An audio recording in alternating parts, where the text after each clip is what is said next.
Good evening, friends. Tonight we're setting out on a long walk.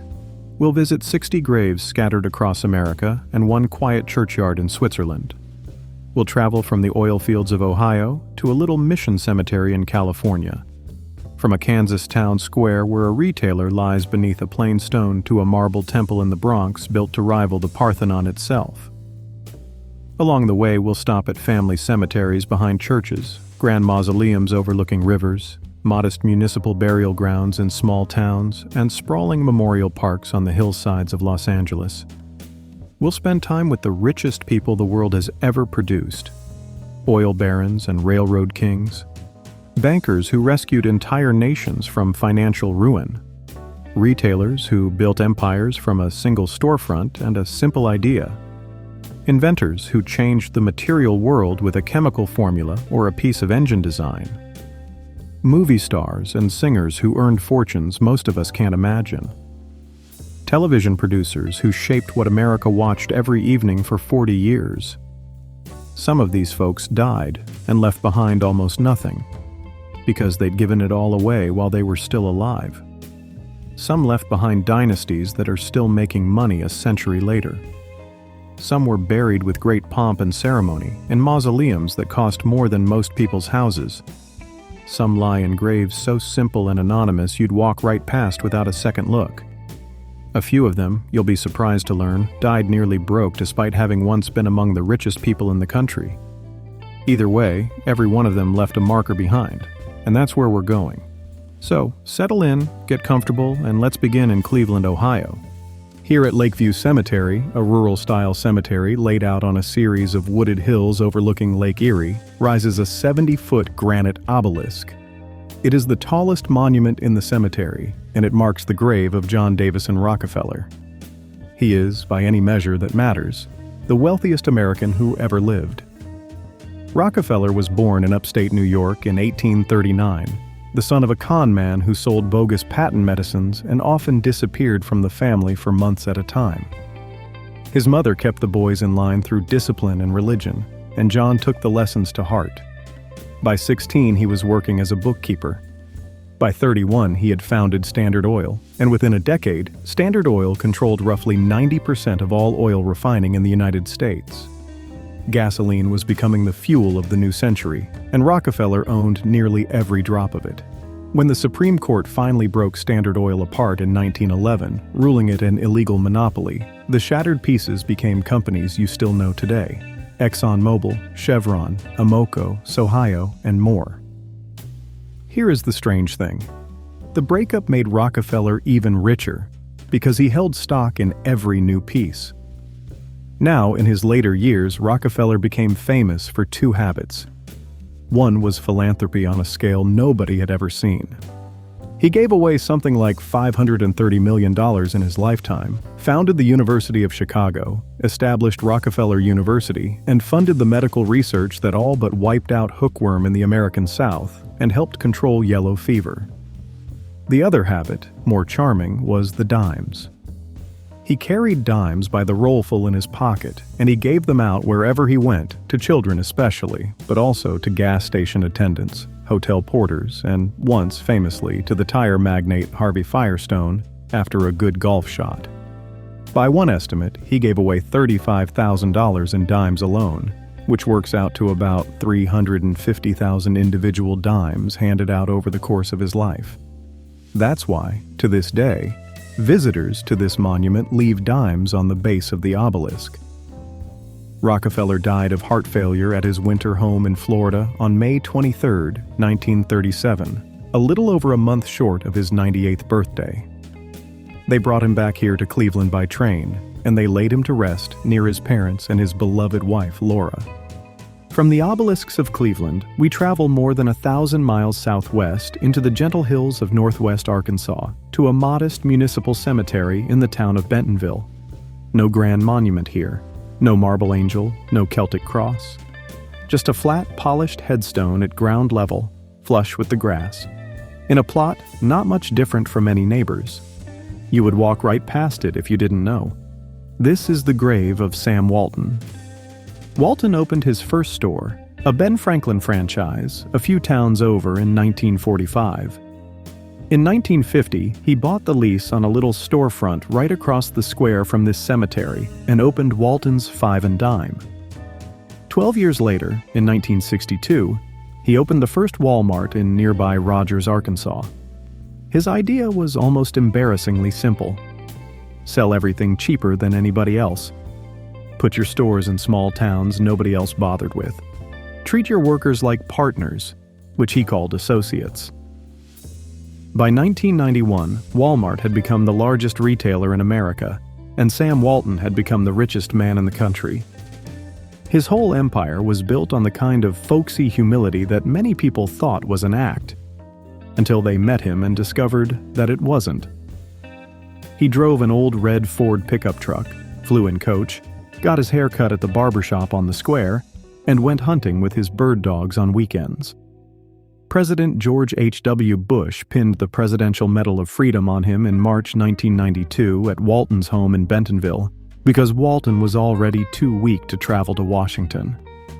A month and a half later, on April 5, 1992, multiple myeloma took him at the age of 74. His wife Helen would survive him by 15 years. The Walton family has remained the wealthiest family in America nearly every year since. And yet, here Sam lies in the same town cemetery as the local shopkeepers he once outcompeted into oblivion. It's a stone that invites you to pause and think about that for a moment. Our next stop takes us to the eastern slope of Taut Hill on Staten Island, New York, the highest natural point on the Atlantic seaboard between Cape Cod and Florida. Behind a locked gate, in a private plot adjacent to Moravian Cemetery, rises one of the grandest family tombs in America. The architect was Richard Morris Hunt, the greatest American architect of his day. The landscape around it was designed by Frederick Law Olmsted, the man who laid out Central Park. The building itself is modeled on a Romanesque church in Arles, France.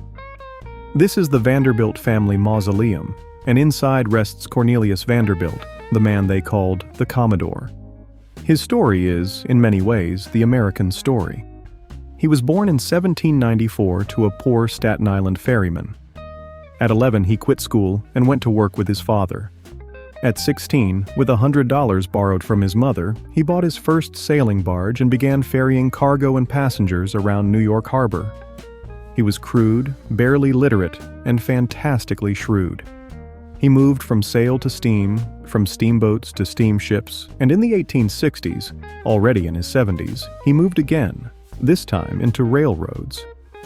He consolidated the New York Central system, commissioned Grand Central Depot, the forerunner of today's Grand Central Terminal, and by his death in 1877, he was worth more than $100 million. Measured as a share of the entire American economy of his time, that fortune would rival anything Bill Gates or Warren Buffett has ever held. His one great act of philanthropy came late. At 79, he gave $1 million to a struggling little Methodist school in Nashville, Tennessee. The school promptly renamed itself in his honor. You know it today as Vanderbilt University, and it remains one of the finest in the country.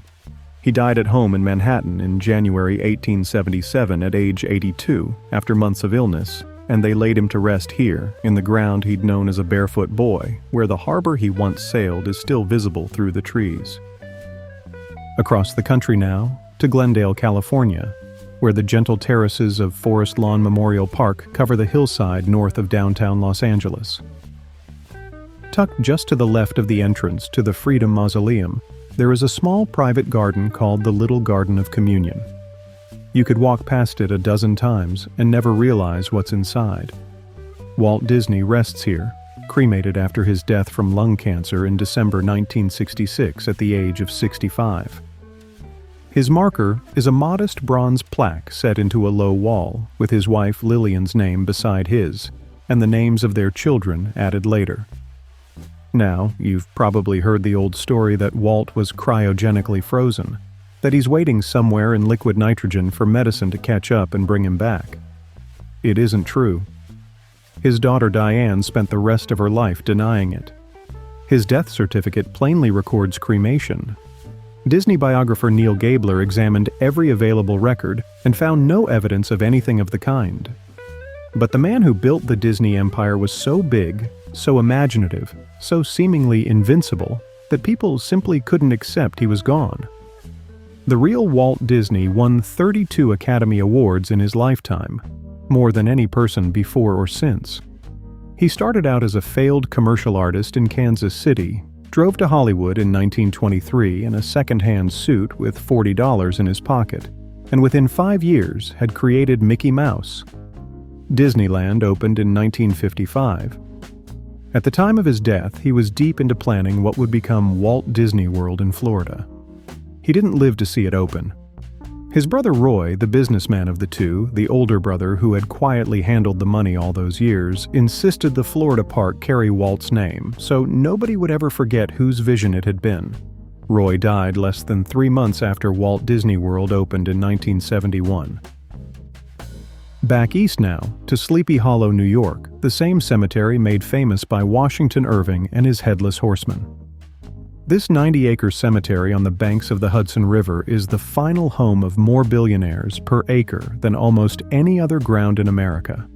Walter Chrysler is here, Leona Helmsley is here, Elizabeth Arden is here, Thomas J. Watson of IBM is here. Leo Baekeland, who invented plastic, is here. We'll visit all of them in time, but our first stop is tucked off the main path, in a small grove of trees. You might miss it entirely. A simple Celtic cross in Scottish granite, and a low stone with a name. Andrew Carnegie rests here. He was born in a single-room weaver's cottage in Dunfermline, Scotland, in 1835. His family came to America when he was 12 and settled in Allegheny, Pennsylvania. He started work the next year in a cotton mill for $1.20 a week. From that beginning, Carnegie built the steel empire that paved America's railroads, framed its skyscrapers, and in 1901 sold to J.P. Morgan for $480 million. That sale made Carnegie, for a brief moment, the richest man in the world.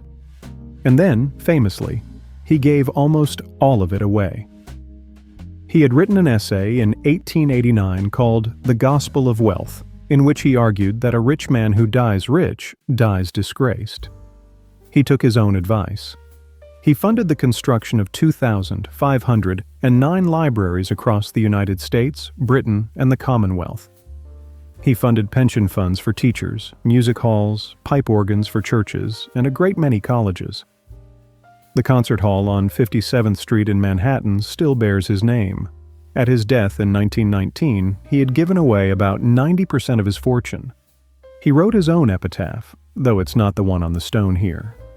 It reads, "Here lies a man who knew how to enlist in his service better men than himself." He died of pneumonia at his summer home in Lenox, Massachusetts, in August 1919, at 83. Visitors today still leave coins on his stone, in the same spirit that the dimes go to Rockefeller's obelisk back in Cleveland, a little echo between two men who were once rivals and then became the greatest philanthropists in American history. Down to Houston now. Glenwood Cemetery here is sometimes called the River Oaks of the Dead, after the city's most prestigious neighborhood, because the list of wealthy Texans buried on its gently rolling grounds above Buffalo Bayou goes on and on. Oil magnates, former governors, Texaco founders. But the most famous grave here is, strangely, one of the most modest. A small family plot with 3 matching flat markers. This is where Howard Robard Hughes Jr. rests, alongside his father and mother. Howard Hughes was once the richest man in the world. His father, Howard Sr., had invented a revolutionary oil drilling bit capable of cutting through solid rock, and the Hughes Tool Company quietly printed money throughout the Texas oil boom. When Howard Sr. died of a heart attack in 1924, his 18-year-old son inherited the lot. Howard Jr. promptly used the money to move to Hollywood and become a movie producer. He made Hell's Angels, a World War I air combat epic that nearly ruined him, and The Outlaw, which launched Jane Russell and offended half the country. He set aviation speed records. He designed his own airplanes. He built an enormous wooden flying boat with a wingspan longer than a football field and flew it exactly once for about a mile over Long Beach Harbor. Reporters nicknamed it the Spruce Goose, though it was actually made of birch. After the war, Hughes bought the Desert Inn in Las Vegas simply because the management wanted to evict him and he didn't want to leave. He then bought up half the Strip, pushing out the old mob operators in the process. And slowly, through these years, the famous eccentricities hardened into real illness. He grew his hair and nails out to enormous length, refused to see visitors, and sealed himself away in darkened hotel rooms, where he lived on codeine and watched old movies on an endless loop. Hughes died aboard a chartered plane flying him from Acapulco back to Houston on April 5, 1976. He weighed less than 90 pounds. His body was in such a state that the FBI had to identify him by fingerprints. The cause of death was kidney failure, aged 70. He had no will that anyone could find, and the fight over his $3 billion estate lasted 30 years. From Texas, we go back up the East Coast to Hartford, Connecticut, and Cedar Hill Cemetery, a 270-acre rural cemetery designed in 1864. Rising from the lawn is a striking monument carved from pink Scottish granite. The shape is unmistakable. It represents the Ark of the Covenant, as John Pierpont Morgan himself reportedly envisioned it. Beneath it lies the man who was, for nearly 50 years, the most powerful private citizen in the United States. J.P. Morgan was a banker's banker. He was the son of a wealthy banker himself, tall and imposing, with a vast chest and a purple disfigured nose ruined by the skin condition rosacea, which he refused to hide from photographs or retouch in paintings. He used it like a weapon. Men who met him remembered mostly the nose and the eyes above it, which John D. Rockefeller once compared to the headlights of an express train. Morgan reorganized the railroads in the 1880s, creating what railway men called Morganization, the ruthless but effective restructuring of bankrupt lines. In 1892, he financed the merger that created General Electric. In 1901, he bought out Carnegie Steel for $480 million and combined it with other steelmakers to form U.S. Steel, the first billion-dollar corporation in the world. And twice, when the United States economy was collapsing in 1895 and again in 1907, Morgan personally stepped in. He gathered the other great bankers into his private library on 36th Street in Manhattan, locked the door, and refused to let them leave until they had put up enough of their own cash to stop the panic. He saved the American economy with a handshake, twice. When he wanted a piece of art, he bought it. When he wanted a library, he built one. That library, now the Morgan Library and Museum, sits just off Madison Avenue in Manhattan and is open to the public. Morgan died in his hotel suite at the Grand Hotel in Rome on March 31, 1913, at age 75, from acute gastroenteritis. The New York Stock Exchange closed for 2 hours the day of his funeral. His estate was valued at about $80 million, a shadow of what people had assumed. And to think, said Rockefeller when he heard the number, he wasn't even a rich man. And now to Memphis, Tennessee, to the most visited grave in America after the tomb of the unknown soldier. Graceland is a 13.5-acre estate on a rise above what is now Elvis Presley Boulevard, a stretch of old Highway 51 south of downtown Memphis. Elvis Presley bought the property in 1957 for $100,000 when he was 22 and already the biggest musical star in the world. Just beyond the back door of the mansion lies the Meditation Garden, a quiet circle with a small fountain, Italian statuary, and a pair of Grecian columns. Elvis had the garden built at his own request in the mid-1960s as a place of quiet reflection. It is now the final resting place of the entire Presley family. Elvis himself rests beneath a bronze marker. Alongside him are his mother Gladys, whom he adored, his father Vernon, his grandmother Minnie May, his daughter Lisa Marie, and his grandson Benjamin. A small stone also commemorates his stillborn twin brother, Jesse Garin, who died at birth in 1935, just 35 minutes before Elvis was born, in a 2-room shack in Tupelo, Mississippi. Elvis made enormous sums of money in his life, but not nearly as much as many people assume, because his manager, Colonel Tom Parker's contract, took 50% right off the top.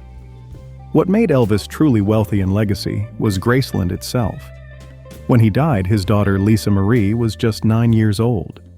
She eventually inherited an estate worth around $1 million, and under her mother Priscilla's careful stewardship, she and the estate turned Graceland into a museum, licensed the name aggressively, and built what is now a $100 million a year business. Elvis was originally buried at Forest Hill Cemetery across town, alongside his mother. Within weeks of his death in August 1977, grave robbers attempted to steal his body for ransom. Vernon Presley obtained special permission from the city to move Elvis and Gladys home to Graceland, where they could be protected. Elvis was 42 when he died of a heart attack at home on August 16, 1977. The meditation garden is open to the public every morning for free before the tours start. Visitors still come by the thousands. Let's cross back to Michigan. Tucked behind a wrought iron fence along Joy Road in Detroit, squeezed between a 4-lane boulevard and a small Episcopal church, sits the tiny Ford family cemetery. It holds perhaps 60 graves, most bearing the Ford name. And in the center, protected by a curious iron cage known as a Mort safe, lies Henry Ford. His wife, Clara, rests beside him. A Mort safe is an old Scottish invention from the early 1800s, built to protect new graves from body snatchers who sold corpses to medical schools. Ford's family installed one over his grave because they were worried. He was, at the time, perhaps the most famous American alive, and the family feared what people might do. Henry Ford did not invent the automobile. He did something more consequential. He made it affordable. The Model T, introduced in 1908, sold at launch for around $850. Within a decade, by perfecting the moving assembly line, Ford had cut the price down to around $260, putting car ownership within reach of the average American family for the first time in history. In 1914, he announced a $5 workday at his Highland Park plant, more than double the prevailing wage. His reasoning was blunt, and it rewrote industrial economics. His own workers, he argued, had to be able to afford the cars they were building. Ford was also a deeply flawed man. He published anti-Semitic essays in a newspaper he owned, and he later received a medal from Nazi Germany, a fact he did not refuse. But here in Detroit, on April 7, 1947, when he died of a cerebral hemorrhage at his Fair Lane estate at age 83, the city simply stopped. Buses and streetcars halted. Gas stations across Michigan closed in tribute. 100,000 Ford Motor employees filed past his casket at Greenfield Village. He was buried here 3 days later, beside his parents, in the small country graveyard where he had always wanted to rest. We head back to Sleepy Hollow, New York, for one of the most theatrical tombs in the country. Up on a wooded hillside, on about 3/4 of an acre of private cemetery land, stands a $1.5 million granite mausoleum with a dozen Doric columns. Harry and Leona Helmsley lie inside. The stained glass windows of the mausoleum show a stylized panorama of the Manhattan skyline. Every building in those windows is one that Harry Helmsley at some point owned or controlled. The Empire State Building is there, front and center. The Park Lane Hotel. The Gray Bar Building. The Helmsley Building that straddles Park Avenue at 46th Street. At the peak of Harry's real estate empire in the 1980s, he and his partners controlled a portfolio of more than 100,000 apartment units and some of the most iconic hotels in the city. His wife Leona ran the hotel chain, and she became famous, or rather infamous, as the woman the New York tabloids dubbed the Queen of Mean. In 1988, she and Harry were indicted on charges of federal tax evasion for running about $3 million of personal expenses through their business. Harry was ruled mentally unfit to stand trial. Leona was not. She was convicted, sentenced, and served about 18 months in federal prison. The trial's most famous moment came from the testimony of a former housekeeper who quoted Leona as saying, "We don't pay taxes. Only the little people pay taxes." The phrase followed her for the rest of her life. Harry died of pneumonia on January 4, 1997, at the age of 87. Leona spent much of the next decade in a spectacular dispute with Woodlawn Cemetery in the Bronx, where Harry was originally buried, because a new public mausoleum was built near his plot, ruining her private view. She sued for $150 million. She lost. So she bought this land at Sleepy Hollow, built this $1.5 million mausoleum, and had Harry moved here. Leona herself died of heart failure on August 20, 2007, at 87, the same age at which Harry had died. She left $12 million in trust to her Maltese dog, Trouble. A court later reduced the amount to $2 million. Trouble outlived her mistress by 4 years. From New York, we travel back across the continent to Colma, California, the little town just south of San Francisco that calls itself the City of the Silent. 18 cemeteries, 10,000 living residents, and more than 1.5 million dead. The city motto is, "I kid you not, it's great to be alive in Colma." Cypress Lawn Memorial Park is the grandest of them, and here, tucked against a line of cypress trees, stands a classical columned mausoleum modeled after the Temple of Athena Nike, the small temple that perches on the Acropolis above Athens.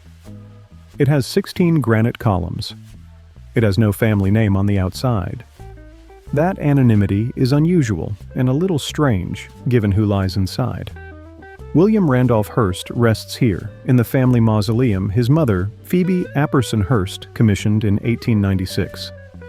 At the height of his power, in the 1930s, Hearst owned 28 major American newspapers, 18 magazines, a dozen radio stations, and several movie studios. He ran yellow journalism at an industrial scale. He popularized the comics page, the banner headline, the society section, and the celebrity interview. It has been said, with some justification, that he dragged the United States into war with Spain in 1898 to sell papers. His home, Hearst Castle at San Simeon on the California coast, is an astonishing accumulation of art, architecture, and antiquity that he built piece by piece over nearly 30 years, starting in 1919. It has 165 rooms. It held his collection of European paintings, tapestries, Roman sarcophagi, and whole rooms imported from medieval European monasteries. Orson Welles, loosely and furiously, based Citizen Kane on him. Hearst tried to destroy the film and nearly succeeded. When he died of heart failure in Beverly Hills on August 14, 1951, aged 88, Hearst Castle was deeded to the state of California and is open to the public today. The story that the family name was chiseled off his mausoleum in the 1970s to protect it after the kidnapping of granddaughter Patty Hearst is, it turns out, an urban legend. The name was simply never put on. Hearst apparently preferred it that way. To Palo Alto, California, and Alta Mesa Memorial Park, where we stop, quite literally, in front of nothing. There is no headstone, no plaque, no marker of any kind. Only the cemetery's own records know precisely where Steve Jobs lies. His biographer Walter Isaacson wrote that the burial site is near one of 2 apricot orchards on the grounds. Apple fans come here looking. They almost never find him. Jobs co-founded Apple Computer with Steve Wozniak in 1976 in his parents' garage in Los Altos. By 1985, at the age of 30, he had been forced out of the company he had built. He spent the next 12 years in exile, founding Next Computer, which was a commercial flop, but which incidentally developed the software that the World Wide Web was first created on, and acquiring a small animation company from George Lucas that he renamed Pixar. When Apple bought Next in 1996 and brought Jobs back the next year, the company was 6 weeks from bankruptcy. What followed is still, arguably, the greatest corporate turnaround in business history. The iMac, the iPod, iTunes, the iPhone, in 2007, which more than any single product of the past half-century has reshaped daily life on Earth. The iPad, the App Store, the Apple Store. He held 342 patents in his name at his death. At the end of his life, Apple briefly became the most valuable company in the world. Jobs was diagnosed with a rare and unusually treatable form of pancreatic cancer in 2003. He initially refused conventional medicine, trying juice fasts and herbal diets for 9 months, a decision some oncologists believe cost him his life. By the time he agreed to surgery, the cancer had spread. He died of respiratory arrest at his home in Palo Alto on October 5, 2011, at age 56. The Jobs family chose this unmarked plot because they wanted him at rest, not on display. Our journey takes us to Woodlawn Cemetery in the Bronx, New York, a 400-acre burial ground that is home to some of the grandest and most architecturally magnificent mausoleums in the United States. The man we are here to see threw down the gauntlet in 1884. On the largest single plot in the entire cemetery, 30,000 square feet of circular lawn, stands a full-scale Ionic temple modeled on the Parthenon in Athens. The interior is lined with polished pink Tennessee marble. The building is still considered one of the finest examples of classical revival architecture in America. Inside, in a crypt that was soldered shut to prevent grave robbing, lies Jay Gould. Gould was the most hated of all the Gilded Age robber barons, and he earned every bit of the reputation. He was the son of a poor farmer in the Catskills. He started as a surveyor. By his mid-20s, he was speculating in railroad stocks, and by 30, he was manipulating entire markets.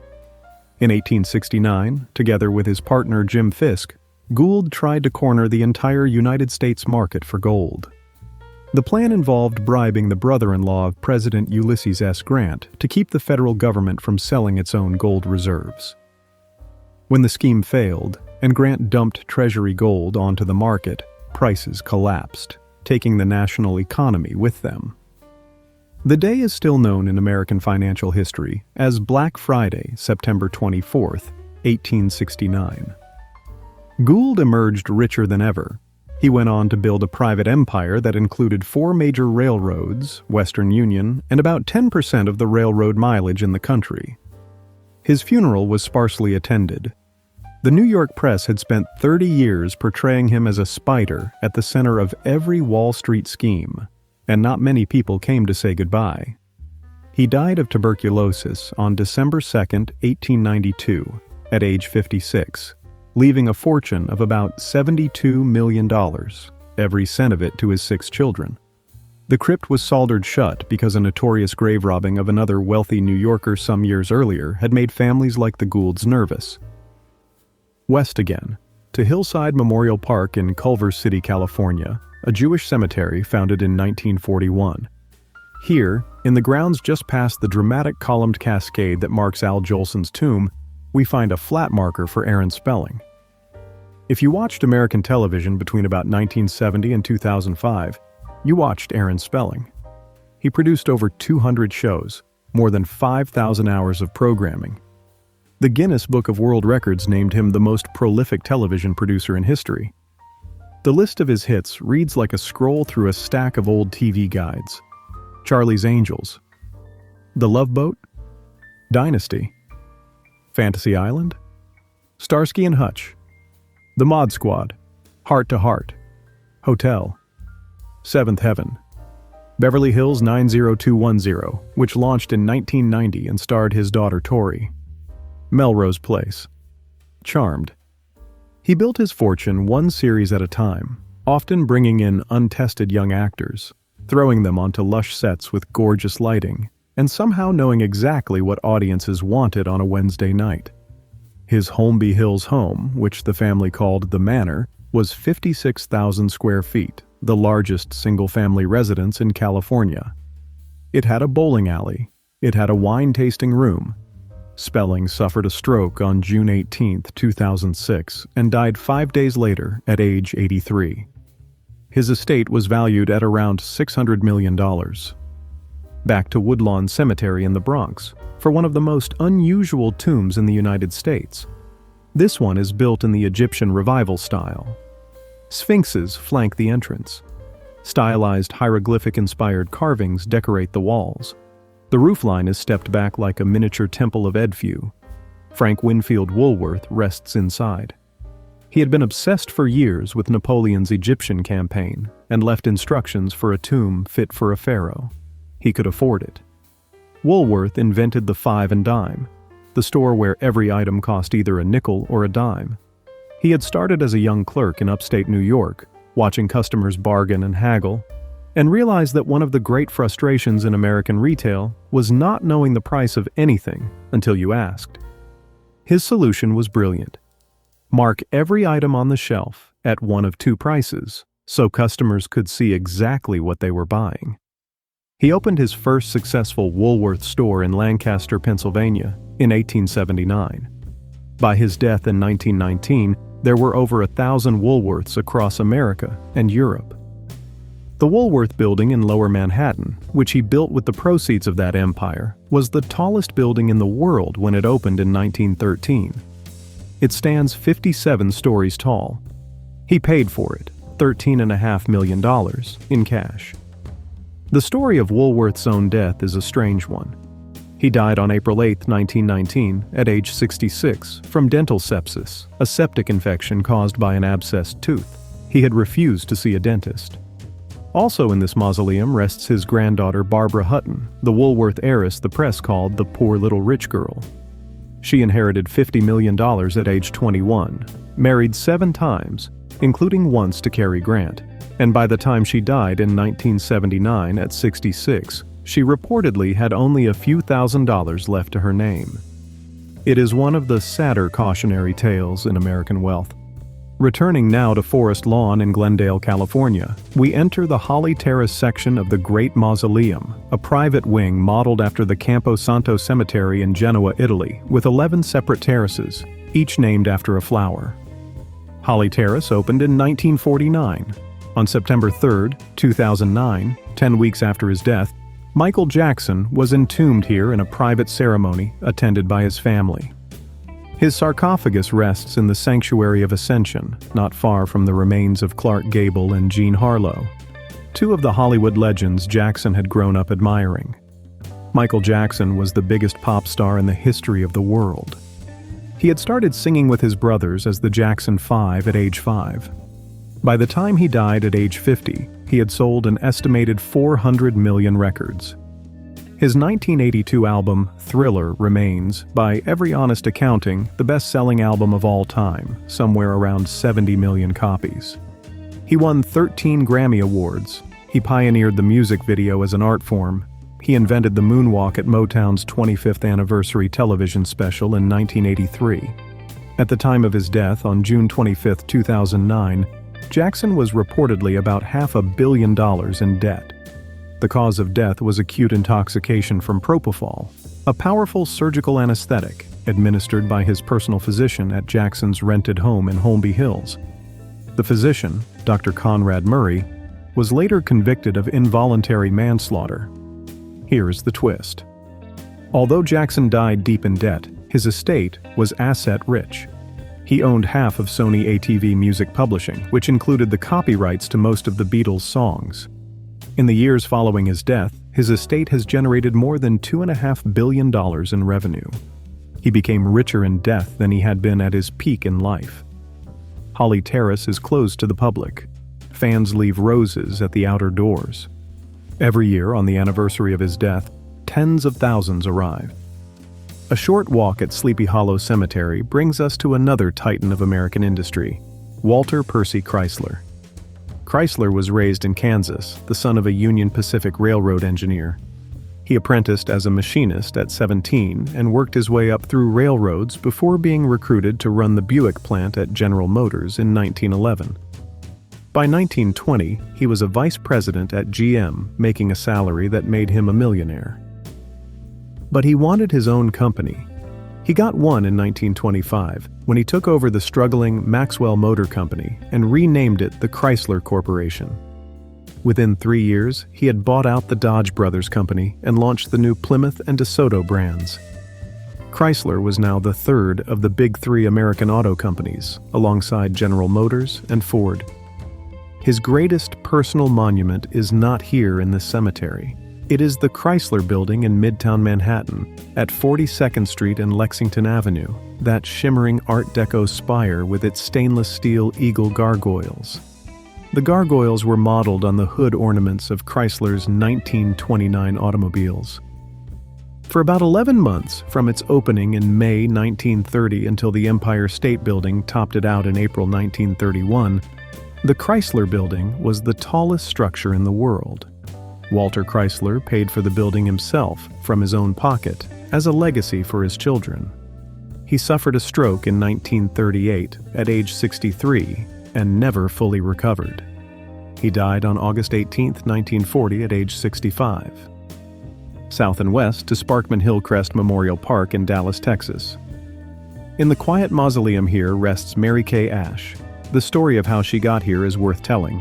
In 1963, aged 45, Mary Kay Ash retired from a career in direct sales, exhausted and bitter. She had watched man after man she had personally trained get promoted over her, often at twice her salary. Her plan, during her retirement, was to write a book about how women could succeed in sales. As she wrote, she realized she had not described a book. She had described a business. 1 month after her husband died of a heart attack in September 1963, Mary Kay cashed in her $5,000 life savings and opened a storefront in Dallas with a small line of skincare products she had licensed from a woman she'd met in Arkansas. She called it Mary Kay Cosmetics. Her model was simple and revolutionary. Women would sell the products directly to other women in their own homes, at small parties. The top performers would be rewarded with one of her signature pink Cadillacs, which became a status symbol and a moving advertisement all at once. By the 1990s, Mary Kay Cosmetics had become one of the largest direct-selling companies in the world, with billions in annual sales and hundreds of thousands of independent consultants, many of whom earned more than their husbands. Mary Kay ran the company by what she called the Golden Rule: treat others the way you want to be treated. And she meant it. She personally signed birthday cards for every consultant in her top tier. She lived to 83 and died of a stroke in November 2001, 6 weeks after the September 11th attacks. The company she started is still privately held by her family today. Back to Sleepy Hollow once more. Tucked among the larger monuments is a stone that bears a name few Americans now recognize, despite the fact that this man's invention shaped the 20th century more than almost anyone else's. Leo Hendrik Baekeland rests here. In 1907, working in a small laboratory in Yonkers, New York, Baekeland combined phenol and formaldehyde under heat and pressure and produced a hard, moldable substance that could be shaped into almost anything. He called it Bakelite. It was the world's first true synthetic plastic. Before Bakelite, everything was made of wood, metal, stone, ivory, rubber, or glass. After Bakelite, everything could be made of plastic. Telephones, radios, cameras, auto parts, costume jewelry, chess pieces, kitchen handles, distributor caps in 1930s cars, billiard balls. The age of synthetic materials begins with this one man. Baekeland had already made a small fortune before Bakelite. In 1893, he had invented a type of photographic paper called Velox, which allowed photographs to be developed under artificial light for the first time. He sold that patent to George Eastman of Kodak in 1899 for a substantial sum. He used the money to build the laboratory where, 8 years later, he discovered plastics. In 1939, he sold Bakelite to Union Carbide for about $16.5 million. Time magazine put him on the cover in 1924 and called him the father of the plastics industry. In his final years, Baekeland became eccentric and reclusive, reportedly living alone, eating almost exclusively out of tin cans and refusing to see his family. He died in Beacon, New York on February 23, 1944, at age 80, of a cerebral hemorrhage. The Bakelite he invented is still made today, and his story, largely, is forgotten. Far out in the Minnesota suburbs, in the town of Chanhassen, stands a sprawling white-walled studio complex called Paisley Park. Prince built it in 1987, designing it himself as a combination recording studio, rehearsal space, soundstage, and home. This is where he lived, created, and on April 21, 2016, died alone in a service elevator at the age of 57. Paisley Park is now a museum, and Prince's cremated ashes rest inside the building, sealed in a custom-made ceramic urn shaped like a miniature Paisley Park itself, with his signature love symbol on top. The urn was designed by his younger sister Tyka and his nephew President Nelson. It contains small-scale replicas of the main atrium, his purple Yamaha piano, and a pair of white doves. For the first 3 years after his death, the urn was on public display in the Grand Atrium, the first thing visitors saw as they entered on the tour. In 2019, at the family's request, it was moved to a less public spot, still inside the building. Prince was born Prince Rogers Nelson in Minneapolis in 1958 and never really left his home state. He wrote, produced, arranged, and performed most of his own music, often playing every instrument on his own tracks. He sold over 150 million records. He won 7 Grammys and an Oscar for the soundtrack of Purple Rain in 1984. His catalog included When Doves Cry, Little Red Corvette, Kiss, 1999, Raspberry Beret, and Nothing Compares to You, which he wrote and gave to Sinead O'Connor in 1990. His death, from an accidental overdose of counterfeit pain pills laced with fentanyl, was a terrible shock. He had no will. The legal dispute over his estate took 6 years to resolve, during which it was appraised at about $156 million. Back to the Vanderbilt Mausoleum on Staten Island, because this family is a dynasty unto themselves. Directly beside the Commodore lies William Henry Vanderbilt, the Commodore's oldest son, known to everyone in the family simply as Billy. Billy's story is, in some ways, the most remarkable of the Vanderbilts. His father, who ran the family with an iron hand and a brutal tongue, called Billy a fool to his face for decades. Blockhead, beetlehead, blatherskite, which was the Commodore's favorite insult. Billy took the abuse quietly, married at 20, moved to a farm in New Jersey, and worked at recovering from what his family called a breakdown. When the Commodore finally died in 1877 and left Billy $90 million, most people assumed he would squander it. He did not. Billy took over the New York Central Railroad and in less than 9 years doubled the entire Vanderbilt fortune to nearly $200 million. He became, upon his father's death, the richest man in the world. And he turned out to be a far more thoughtful man than anyone had given him credit for. He gave to charity. He collected art. He helped found the Metropolitan Opera. He is also remembered, fairly or not, for 3 words. In October 1882, aboard his private rail car, a reporter from the Chicago Daily News asked him whether the limited express trains were being run for the benefit of the public. Billy, tired and grumpy, snapped, "The public be damned." The phrase became instantly famous, a kind of shorthand for everything the Gilded Age robber barons were taken to represent. Vanderbilt spent the rest of his life trying to walk it back. He suffered a stroke and died in his Manhattan mansion on December 8, 1885, in the middle of a business meeting with a railroad rival at the age of 64. He had held the title of richest man on earth for a little over 8 years. Over at Sparkman Hillcrest Memorial Park in Dallas, not far from Mary Kay Ash, we find Ross Perot. Henry Ross Perot was born in Texarkana, Texas in 1930, the son of a cotton broker. He graduated from the United States Naval Academy, served 4 years in the Navy, and in 1957 joined IBM as a salesman. He was so good at it that he hit his annual sales quota by January 19th. The rest of the year he sat around with nothing to do. Frustrated, he left IBM in 1962 with $1,000 from his wife Margot and founded Electronic Data Systems, a company that would manage other companies' computer systems for them. It was a radical idea at the time.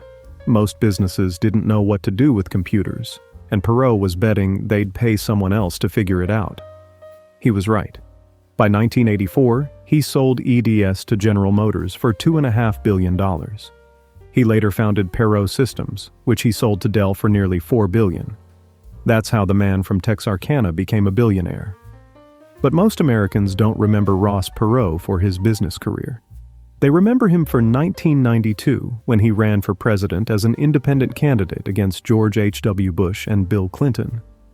He bought half-hour blocks of network television time and sat in front of a camera with hand-drawn charts, pointer in hand, explaining the national debt to the American people as though they were sitting in a meeting room together. No fancy production, no consultants, just Ross and his charts. He won 19% of the popular vote, the strongest showing for a third-party candidate since Teddy Roosevelt's Bull Moose run in 1912. He ran again in 1996, but with diminished impact. Perot was also deeply personally involved in the Vietnam POW MIA cause. In 1979, when two of his own employees were imprisoned in Iran during the revolution, he organized a private commando raid to get them out, a story later told in Ken Follett's book On Wings of Eagles. Perot died of leukemia on July 9, 2019, at the age of 89. Still at Sleepy Hollow Cemetery in New York, a short walk from Carnegie and Chrysler, rests Thomas John Watson Sr. If you have ever used an office computer, swiped a credit card, or filled out a census form, you owe something to this man. Watson took over a troubled little company called the Computing Tabulating Recording Company in 1914. It made punch card tabulators, time clocks, and meat scales. 10 years later, in 1924, he renamed it International Business Machines. 3 letters, IBM. Under Watson's leadership over the next 40 years, IBM became the most powerful technology company in the world. Watson's tabulators processed the Social Security records of every American. His machines ran the national census. During the Second World War, they calculated artillery trajectories, decoded intelligence, and managed the logistics of the Allied war machine. Watson ran IBM with a near religious devotion to order. His salesmen wore white shirts, dark suits, and conservative ties. They sang company songs, they memorized company slogans, and everywhere, in every IBM office on Earth, there hung a small sign with one word: think. It was Watson's personal motto. Watson lived to be 82. He retired as IBM's chairman just 6 weeks before his death of a heart attack on June 19, 1956. His son, Thomas Watson Jr., took over and led the company into the computer age, building the System 360 mainframe that transformed modern business. Out to the desert now, to Cathedral City, California, in the Coachella Valley. Desert Memorial Park is not a glamorous cemetery. Rows of flat bronze markers set flush with the ground, under thin palms and hot sun. No grand monuments here, almost every marker looks the same. But one of them, in section B8, is always a little different because fans leave things on it. Cigarettes, a bottle of Jack Daniels, and dimes. The dimes have a story. When Frank Sinatra Jr. was kidnapped at gunpoint from a Lake Tahoe hotel room in December 1963, the kidnappers demanded that all ransom communications take place by payphone. Sinatra Sr. scrambled for change. For the rest of his life, he carried dimes in his pocket wherever he went. Visitors who know this story leave dimes at his grave. Frank Sinatra was born Francis Albert Sinatra in Hoboken, New Jersey, in 1915, the only child of Italian immigrants. His voice, smooth and intimate, with an effortless sense of phrasing learned from studying Tommy Dorsey's trombone, made him the first true American teen idol in the 1940s, and then, after a career downturn that nearly destroyed him, the greatest saloon singer of the second half of the 20th century. He won an Academy Award for Best Supporting Actor in From Here to Eternity in 1954, a comeback role that saved everything. He ran in the Rat Pack with Dean Martin and Sammy Davis Jr. He headlined Las Vegas at its peak. He built a second fortune from hotel investments, aviation interests, and music publishing. He died of a heart attack on May 14, 1998, at age 82. His grave marker originally read, "The best is yet to come," a line from one of his signature songs. A few years ago, the family quietly replaced it with a new marker that reads, "Sleep warm, Papa." Nobody outside the family has ever publicly explained the change. Over to Detroit once more, to Holy Sepulchre Cemetery. Inside the mausoleum here we find Mike Ilitch. Born in 1929 to Macedonian immigrants on the west side of Detroit, Ilitch was a decent enough baseball player to sign a minor league contract with the Detroit Tigers organization as a young man. A knee injury ended that dream. So, in 1959, Mike and his wife Marion opened a small pizza restaurant in the suburb of Garden City, Michigan. They called it Little Caesars. It was a modest storefront. They delivered pizzas to the neighborhood. Marion worked the register and kept the books. Within a decade, they had franchised. Within 2 decades, they were a national chain. Within 3 decades, Little Caesars was the 3rd largest pizza chain in the United States. With the money, Ilitch went back to his first love. He bought the Detroit Red Wings hockey team in 1982, when the franchise was so bad it was known around the league as the Dead Wings. Under his ownership, the Red Wings won 4 Stanley Cups. He bought the Detroit Tigers in 1992 and built Comerica Park, the new Tigers Stadium. He poured money into the revitalization of downtown Detroit at a time when much of the city was abandoned. And here is the detail that made Mike Ilitch beloved. In the early 1990s, Rosa Parks, the civil rights icon who had refused to give up her seat on a Montgomery bus in 1955 and changed the course of American history, was living alone in a Detroit apartment and had been robbed twice. Ilitch learned about it and, without telling anyone, began paying her rent every single month. He continued to do so, anonymously, until her death in 2005. The story did not become public until after Ilitch himself died of natural causes on February 10, 2017, at the age of 87. His net worth at death was about $6.5 billion. Back to Sleepy Hollow Cemetery, where we've already visited Carnegie, Chrysler, Watson, Bakeland, and the Helmsleys. One more stop here. This is a modest flat marker bearing the name Elizabeth N. Graham. You would not look twice at it. But Elizabeth N. Graham was the legal name of Elizabeth Arden, who built one of the great cosmetics empires of the 20th century. She was born Florence Nightingale Graham in a farmhouse in rural Ontario, Canada, in 1878.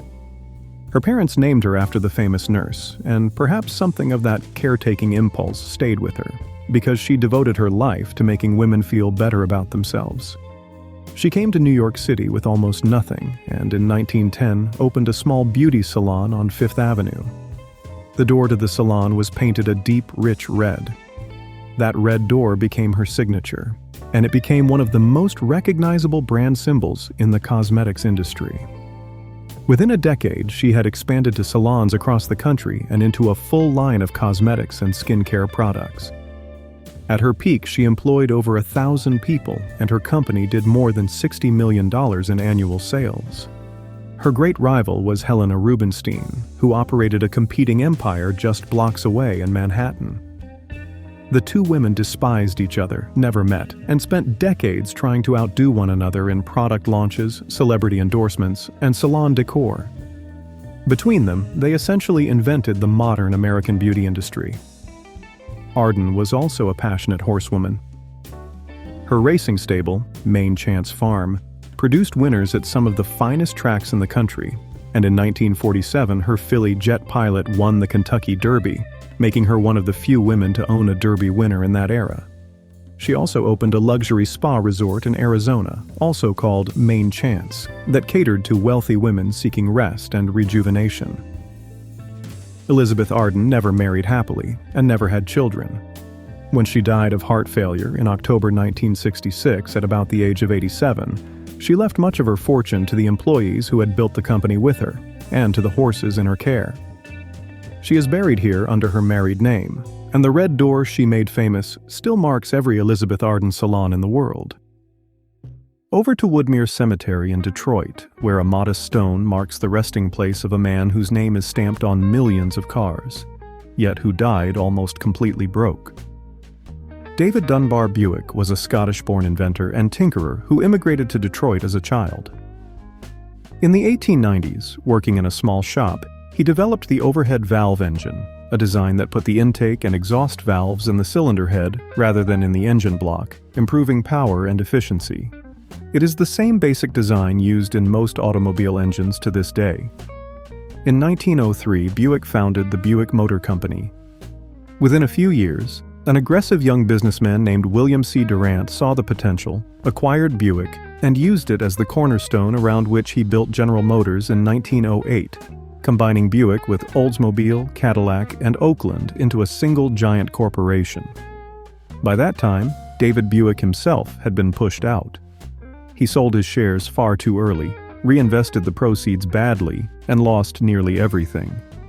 By the mid-1920s, the company that bore his name was one of the most profitable brands in America, and David Buick was working as a clerk at a Detroit trade school. At one point, he was a receptionist at an information desk. He had no car. A reporter tracked him down in 1928 and found him living in a small apartment, nearly destitute. He told the reporter he could not afford to buy one of the automobiles that bore his own name. He died of colon cancer on March 5, 1929, at the age of 74. To Paramus, New Jersey, and Bethel Cemetery, where Estée Lauder rests in a private family section. She was born Josephine Esther Menser in the Corona neighborhood of Queens, New York, in 1908, the daughter of Hungarian Jewish immigrants. As a teenager, she began experimenting with skin creams in her uncle's small chemistry laboratory above a stable. In 1946, she and her husband Joseph founded the company that bore her name, starting with 4 products and a fierce determination to get them onto the counter at Saks Fifth Avenue. Her breakthrough marketing invention was the free sample. Buy a cream, get a matching lipstick free.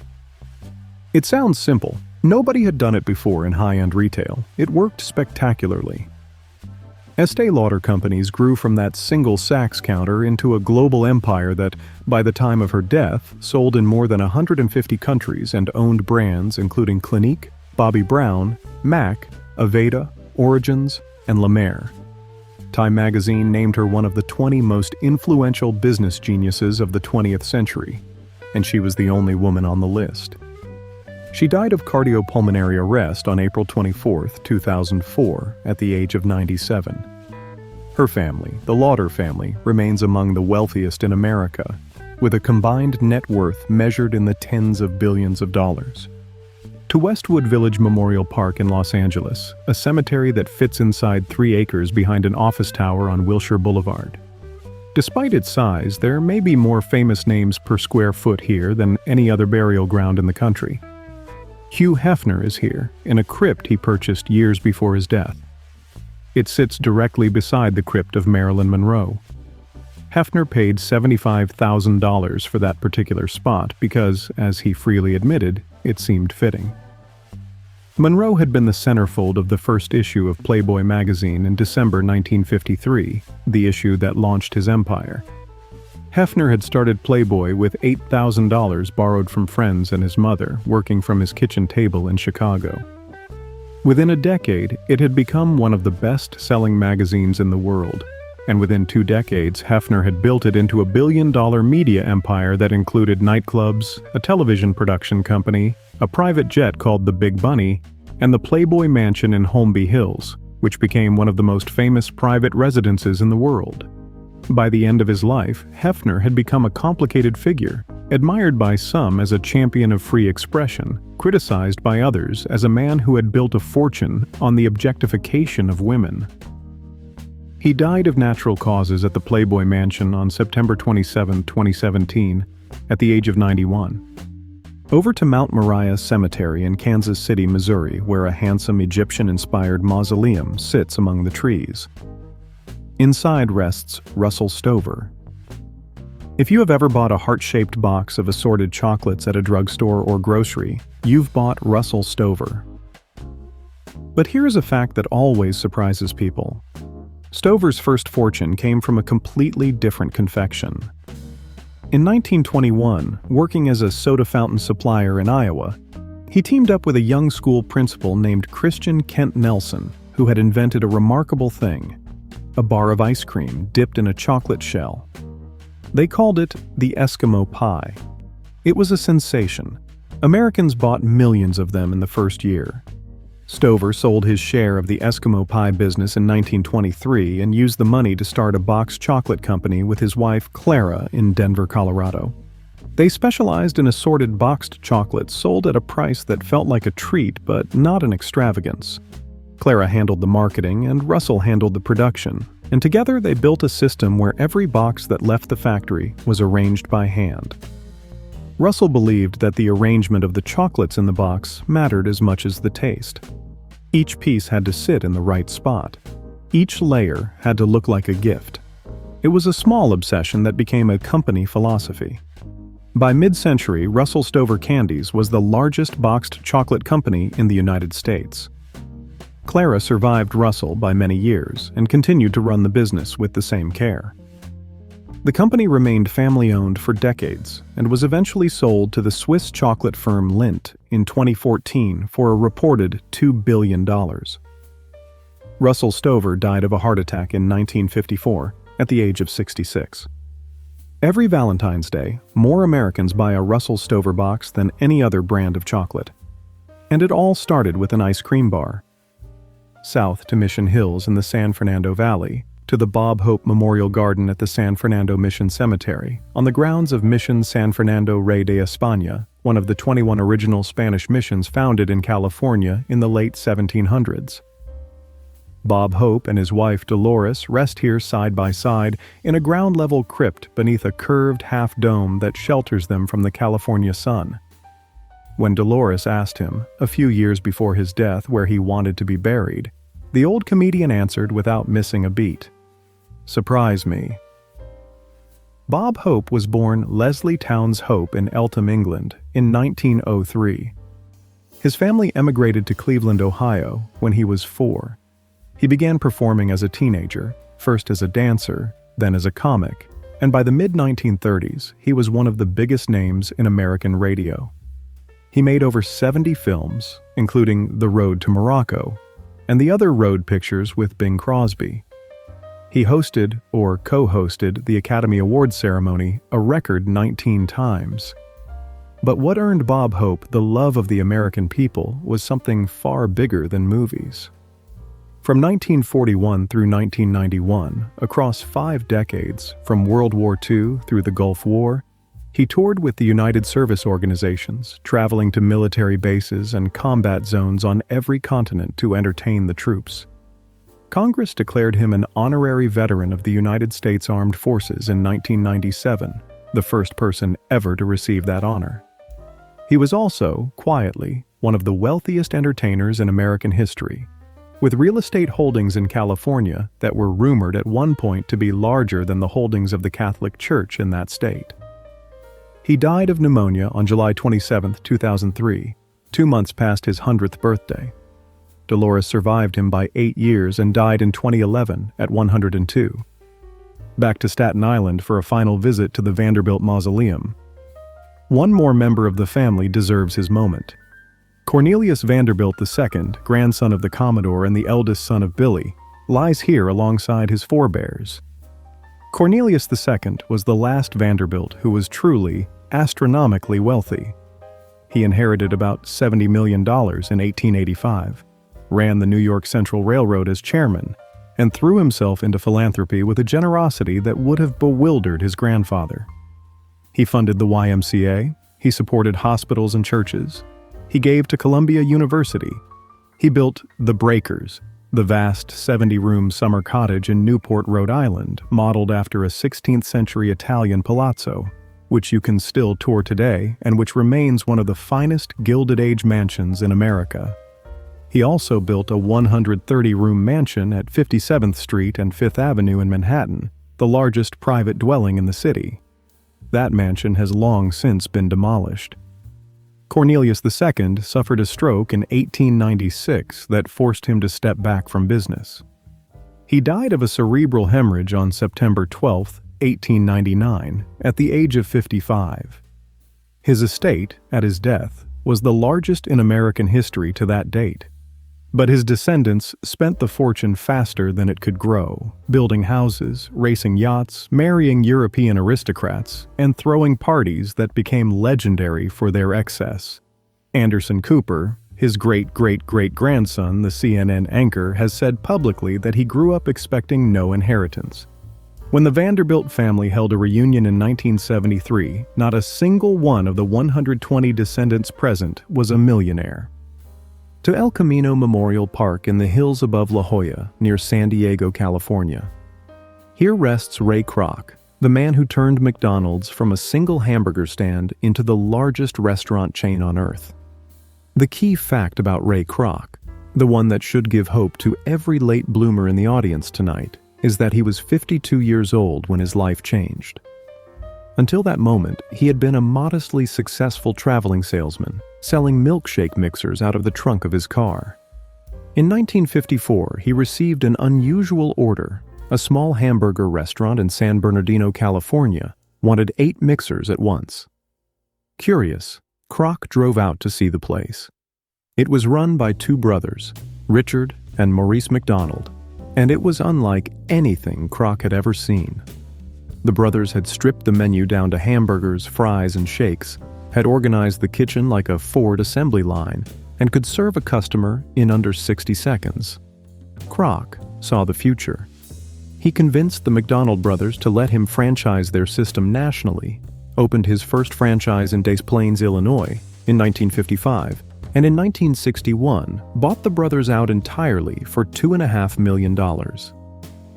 By the time Kroc died on January 14, 1984, there were more than 7,500 McDonald's restaurants in over 30 countries. His personal fortune was estimated at around $500 million. He had also bought the San Diego Padres baseball team in 1974, saving the franchise from being relocated. He died of heart failure at age 81. Down to Trinity Memorial Gardens in the town of Trinity, Florida, about an hour north of Tampa. George Michael Steinbrenner III rests here, the man who owned the New York Yankees for 37 years. In 1973, Steinbrenner led a group of investors that bought the Yankees from CBS for $10 million.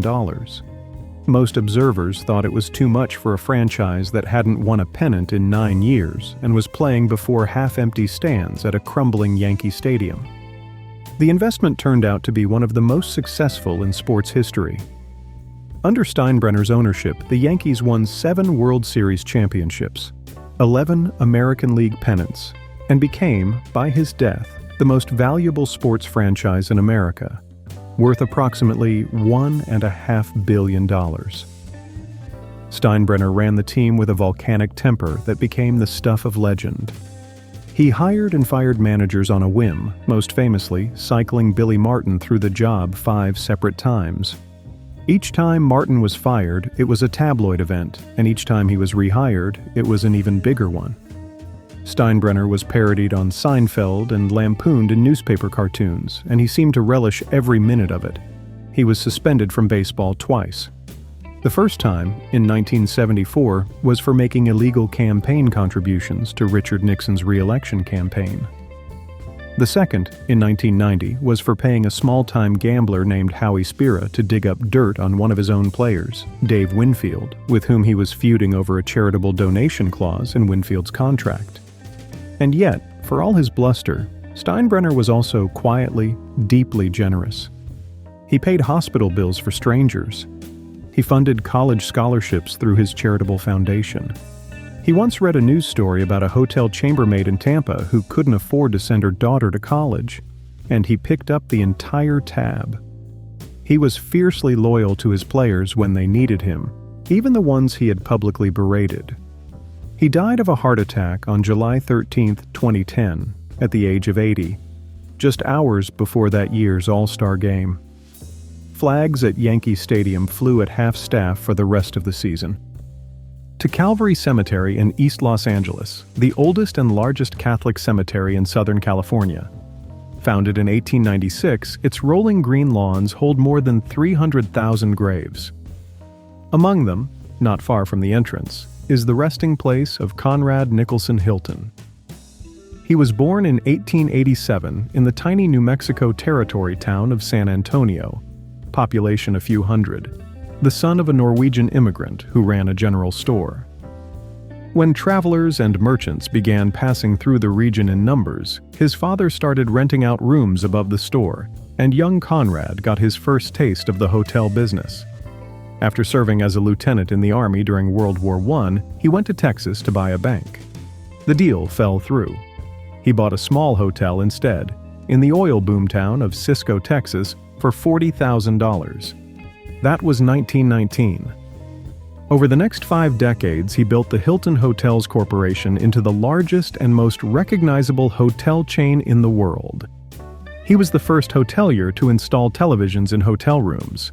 He was the first to build hotels inside airports. His crown jewel was the Waldorf Astoria in New York, which he acquired in 1949 and which he considered the greatest hotel in the world. Conrad Hilton was married 3 times. His second wife was the actress and socialite Zsa Zsa Gabor, though the marriage lasted only 5 years.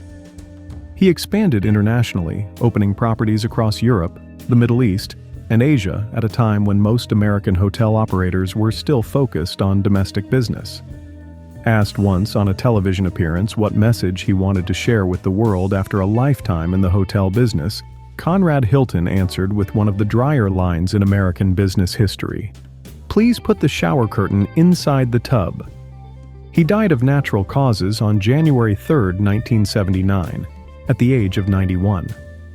He left almost his entire fortune, over $500 million, to the Conrad N. Hilton Foundation, which continues to fund humanitarian work around the world. His great-granddaughter Paris Hilton is considerably better known today than the man who built the empire she inherited. Back to Westwood Village Memorial Park in Los Angeles, where Dean Martin is laid to rest in the Sanctuary of Love. His nameplate reads, "Everybody Loves Somebody Sometime," the title of his biggest hit, which in the summer of 1964 somehow managed to knock the Beatles off the top of the Billboard Hot 100 during the absolute peak of Beatlemania. That alone is one of the great improbabilities in American music history. Dean Martin was born Dino Paul Crocetti in Steubenville, Ohio in 1917, the son of an Italian immigrant barber. Before he found his way to the stage, he was a steel mill worker, a gas station attendant, a bootlegger's runner, and a professional boxer who fought under the name Kid Crochet. He teamed up with the young comic Jerry Lewis in 1946, and for the next 10 years, Martin and Lewis were the biggest comedy act in America, selling out nightclubs, making hit movies, and dominating television ratings. When they split acrimoniously in 1956, everyone predicted Dean would fade into obscurity. He didn't. He launched a solo singing career that produced string after string of hits. He starred in serious films, including The Young Lions and Rio Bravo. He became one of the core members of the Rat Pack, alongside Frank Sinatra and Sammy Davis Jr. And from 1965 to 1974, he hosted The Dean Martin Show, one of the most successful variety programs in television history, known for its loose, boozy, improvisational style that made it look like Dean was making it all up as he went along. He mostly was. Dean died of acute respiratory failure caused by emphysema on Christmas Day, 1995. He was 78. The lights on the Las Vegas Strip were dimmed in his honor. Just down the path at El Camino Memorial Park in San Diego, beside Ray Kroc, rests Joan Kroc. Joan Beverly Kroc inherited her husband's fortune when he died in 1984, and then spent the next 20 years doing something remarkable with it. She gave it away. Joan Kroc was not a typical billionaire philanthropist. She did not set up a foundation and hire staff and study impact reports. She wrote checks, often enormous ones, often to causes that simply caught her eye on the evening news. In 1998, when the city of Grand Forks, North Dakota, was devastated by flooding, she sent $15 million to the community out of the blue. Nobody had asked. She'd seen the coverage and picked up her checkbook. She donated $80 million to the Salvation Army during her lifetime. She funded a peace studies center at the University of San Diego. But her largest gifts came in her will. She left over $1.5 billion to the Salvation Army to build 30 community recreation centers in underserved neighborhoods across the country. It was the largest single gift in the Salvation Army's history. She left approximately $200 million to National Public Radio, the largest single gift NPR had ever received. Joan Kroc died of brain cancer on October 12, 2003, at age 75, just a few months after Bob Hope, whom we visited earlier in this tour.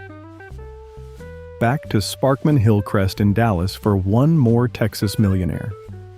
Norman Brinker rests here, beside his first wife, the tennis prodigy Maureen Connolly. Brinker is not a name that rings many bells in American households, but if you have ever eaten at Chili's, Bennigan's, Steak and Ale, or any of 100 similar chain restaurants with fern plants and wooden booths and a laminated menu, you owe Norman Brinker something. He essentially invented the modern American casual dining chain, the restaurant that sits somewhere between fast food and fine dining. After representing the United States in equestrian events at the 1952 Helsinki Olympics, Brinker went into the restaurant business. He served as president of Jack in the Box in the 1960s, learning the fast food model from the inside. In 1966, he founded Steak and Ale, the first restaurant chain to combine a quality sit-down steak dinner with a moderate price point and a friendly, relaxed atmosphere. He followed it with Bennigan's in 1976. Then, in 1983, he acquired a struggling little burger chain in Dallas called Chili's Grill and Bar. Under Brinker's leadership, Chili's expanded from fewer than 30 locations to more than 1,000. He is also credited with popularizing the salad bar in American chain restaurants, the self-serve buffet of lettuce, croutons, and dressing that became a fixture of dining in the 1970s and 80s. His first wife, Maureen, Little Mo, as the tennis world knew her, had been the first woman to win all 4 Grand Slam tournaments in a single year, 1953, a feat no one else would match for 17 years. She died of cancer at just 34. Norman remarried and continued building his restaurant empire. Brinker International, the parent company, now operates thousands of restaurants in dozens of countries. He died of pneumonia on June 9, 2009, at the age of 78. The next time you sit down at a Chili's and order a plate of baby back ribs, spare a thought for Norman. Let's spend some time now with a few of the great movie stars who made fortunes in Hollywood and rest in the cemeteries of Southern California. We return to the great mausoleum at Forest Lawn in Glendale, where Clark Gable lies in Holly Terrace, just down the corridor from Michael Jackson. Gable was the king of Hollywood, and not just by nickname. A 1938 poll of theater exhibitors officially crowned him with the title, and nobody ever seriously challenged it during his lifetime. For over a decade, from the mid-1930s to the mid-1940s, he was the biggest box office draw in the world. He won the Academy Award for Best Actor for It Happened One Night in 1934, the same year that a famous story holds that undershirt sales in America dropped sharply after audiences saw that Gable wasn't wearing one in the film. Whether that's true or legend, it tells you something about his power over American culture. And then, in 1939, after a nationwide search for the right actor to play Rhett Butler, David O. Selznick cast Gable in Gone with the Wind, the highest-grossing film of all time adjusted for inflation. Gable was reportedly paid $100,000 for the role, a staggering sum in 1939, when the average American family lived on about $2,000 a year. He used the money to help finance his divorce from his second wife so he could marry the woman he truly loved. That was Carole Lombard, a gifted comedic actress and one of the highest-paid performers in Hollywood in her own right. Their marriage was the most celebrated in Hollywood. They bought a ranch together in Encino, raised chickens, and by all accounts were genuinely, wildly happy. Then, in January 1942, Lombard was killed in a plane crash returning from a war bond tour. Her TWA flight, en route from Indianapolis to Los Angeles, hit Mount Potosi near Las Vegas in bad weather. All aboard were killed.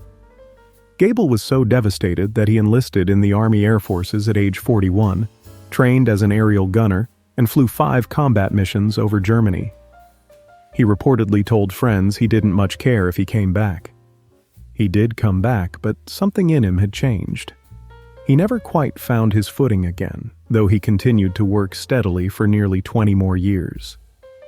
Gable died of a heart attack on November 16, 1960, at age 59, just 10 days after completing The Misfits with Marilyn Monroe, whom we'll visit shortly across town. He is buried here beside Carole Lombard, reunited at last. East to Detroit, to Woodlawn Cemetery, where Aretha Franklin was laid to rest in a gold-plated casket in August 2018. The Queen of Soul earned that title, and no one has disputed it since. She was the daughter of the Reverend C.L. Franklin, one of the most famous Baptist preachers in America, a man whose recorded sermons sold in the millions. Young Aretha grew up singing in his church on the east side of Detroit, surrounded by gospel music and the great voices of the civil rights era. Sam Cooke and Mahalia Jackson were regular visitors at the Franklin home. By the time she was 14, she had recorded her first gospel songs, She signed with Columbia Records at 18 but didn't find her voice, commercially speaking, until she moved to Atlantic Records in 1967 and teamed up with producer Jerry Wexler. That year, her recording of Otis Redding's composition, Respect, became far more than a hit single. It became the anthem of a generation, embraced by the civil rights movement and the women's movement simultaneously. 18 Grammy Awards followed over the course of her career. Over 75 million records sold worldwide. She was the first woman inducted into the Rock and Roll Hall of Fame in 1987. She sang at the inaugurations of 3 presidents: Jimmy Carter, Bill Clinton, and Barack Obama. At Obama's inauguration in 2009, she wore a gray felt hat with a rhinestone bow that became an instant sensation and now sits in the Smithsonian. She sang at the funeral of Martin Luther King Jr. in 1968 and at the funeral of Rosa Parks in 2005.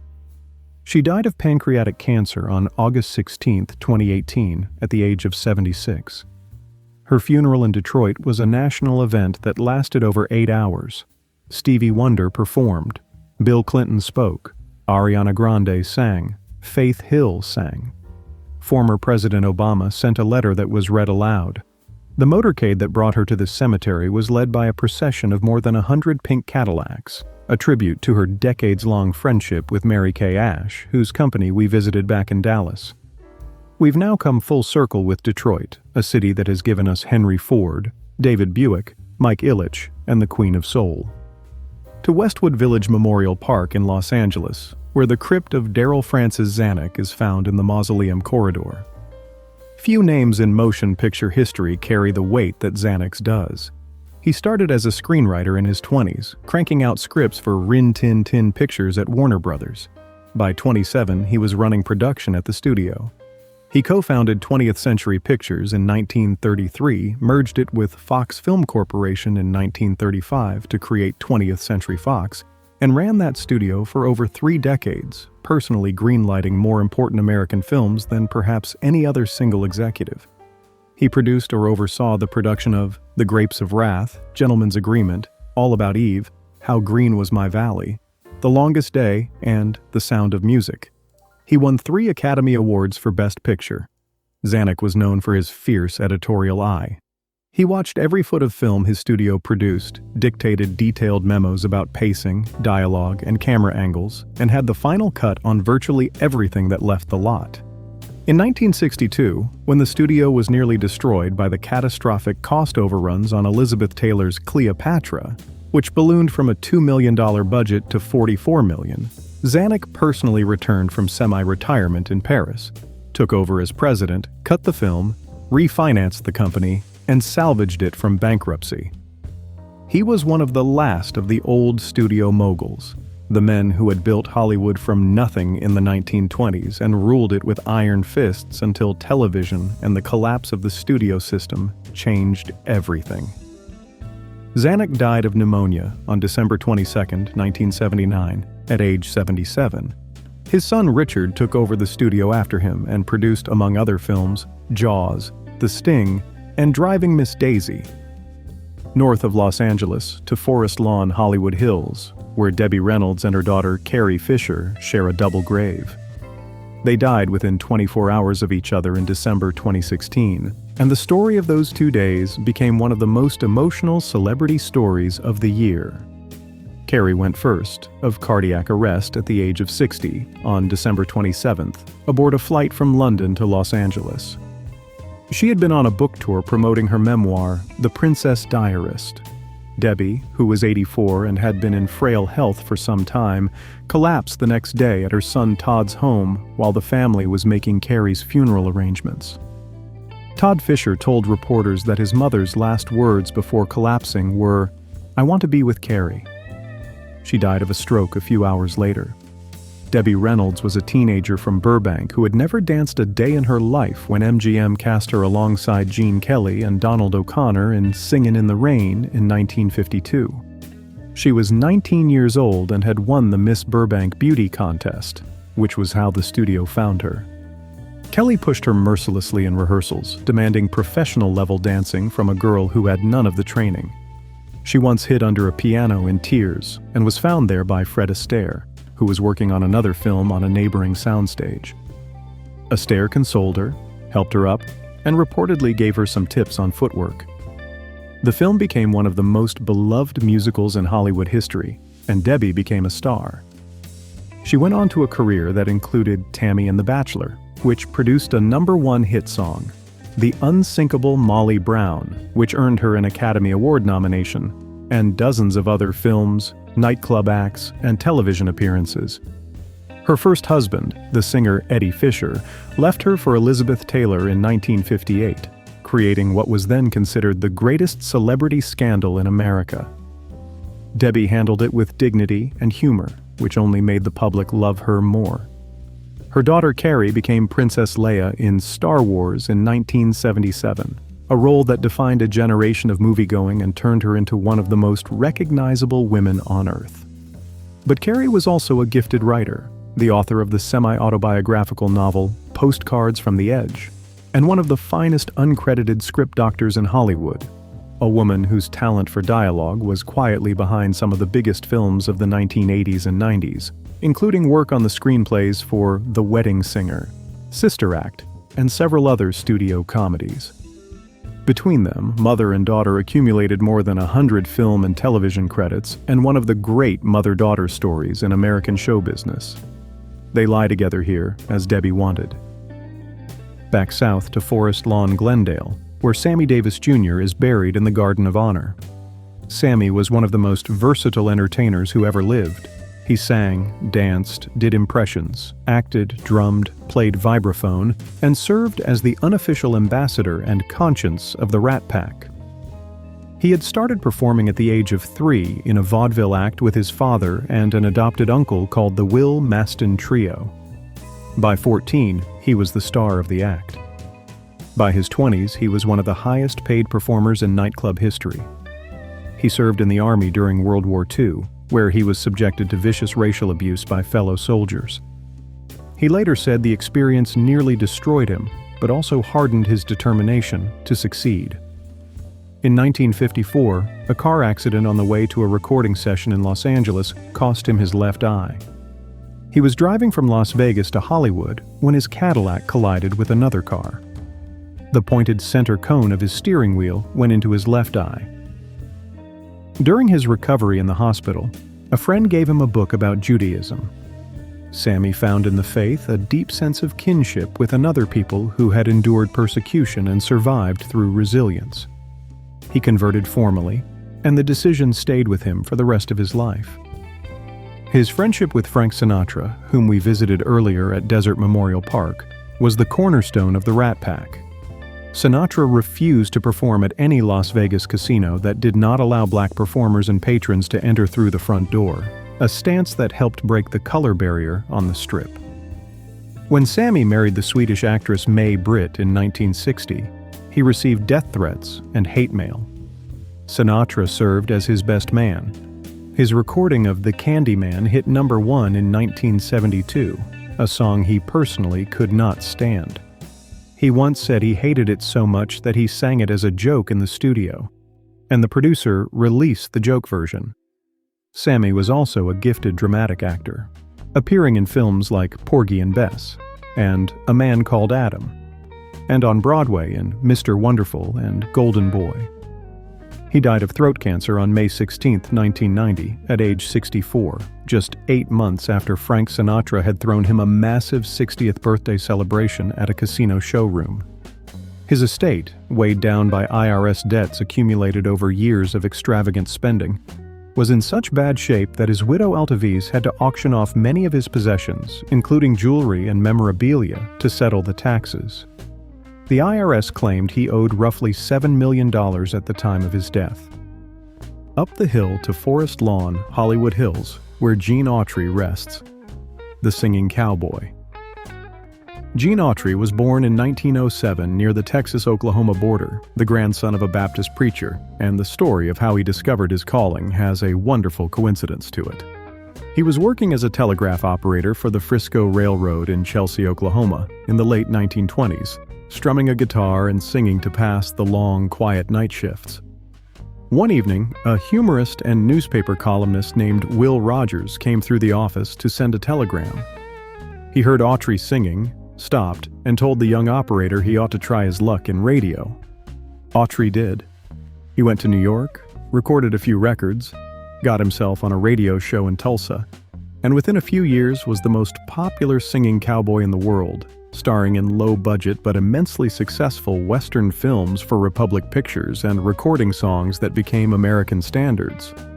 His version of Rudolph the Red-Nosed Reindeer, recorded in 1949 almost as an afterthought, has sold over 25 million copies, making it one of the best-selling singles of all time.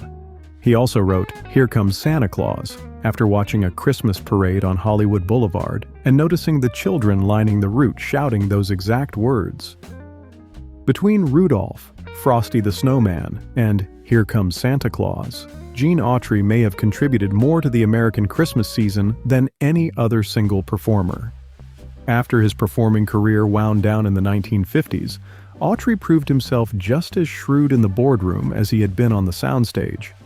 He founded the California Angels baseball team in 1961 and owned the franchise until his death. He built a chain of radio and television stations, including KMPC in Los Angeles. He bought hotels. He invested in oil and cattle. By the 1990s, his personal fortune was estimated at over $300 million, making him one of the wealthiest entertainers in American history. He also founded the Autry Museum of the American West in Los Angeles, dedicated to preserving the history and heritage of the Western frontier. He died of lymphoma on October 2, 1998, at age 91. He is the only person in history with 5 stars on the Hollywood Walk of Fame, one for each category of entertainment in which he excelled: film, television, radio, recording, and live performance. Back to Forest Lawn, Glendale, to the Great Mausoleum, where Humphrey Bogart was interred in a columbarium niche after his cremation in January 1957. Bogart was 57 when esophageal cancer took him. He had been a heavy smoker and drinker all his life, the kind of man who drank scotch at lunch and smoked between takes and somehow made it all look elegant. In his final months, he wasted away to about 80 pounds. And yet, he continued to see visitors in his Holmby Hills home, dressing carefully, descending from his bedroom in a dumbwaiter because the stairs were too much for him, and pouring drinks for his guests from his wheelchair, with the dark humor his friends had always loved. "I should never have switched from scotch to martinis," he told David Niven in one of their last conversations. He won his only Academy Award for The African Queen in 1951, playing the gin-soaked riverboat captain Charlie Allnut opposite Katharine Hepburn, whom we just visited up in Hartford. Though most of the world remembers him first for Casablanca, made in 1942, a film that almost didn't get made and that nobody on the set thought was going to amount to much. The script was being rewritten daily. Nobody knew how the picture was going to end until they shot it. And yet somehow it became one of the most beloved American films ever made. Bogart also starred in The Maltese Falcon, The Big Sleep, Key Largo, The Treasure of the Sierra Madre, and The Caine Mutiny.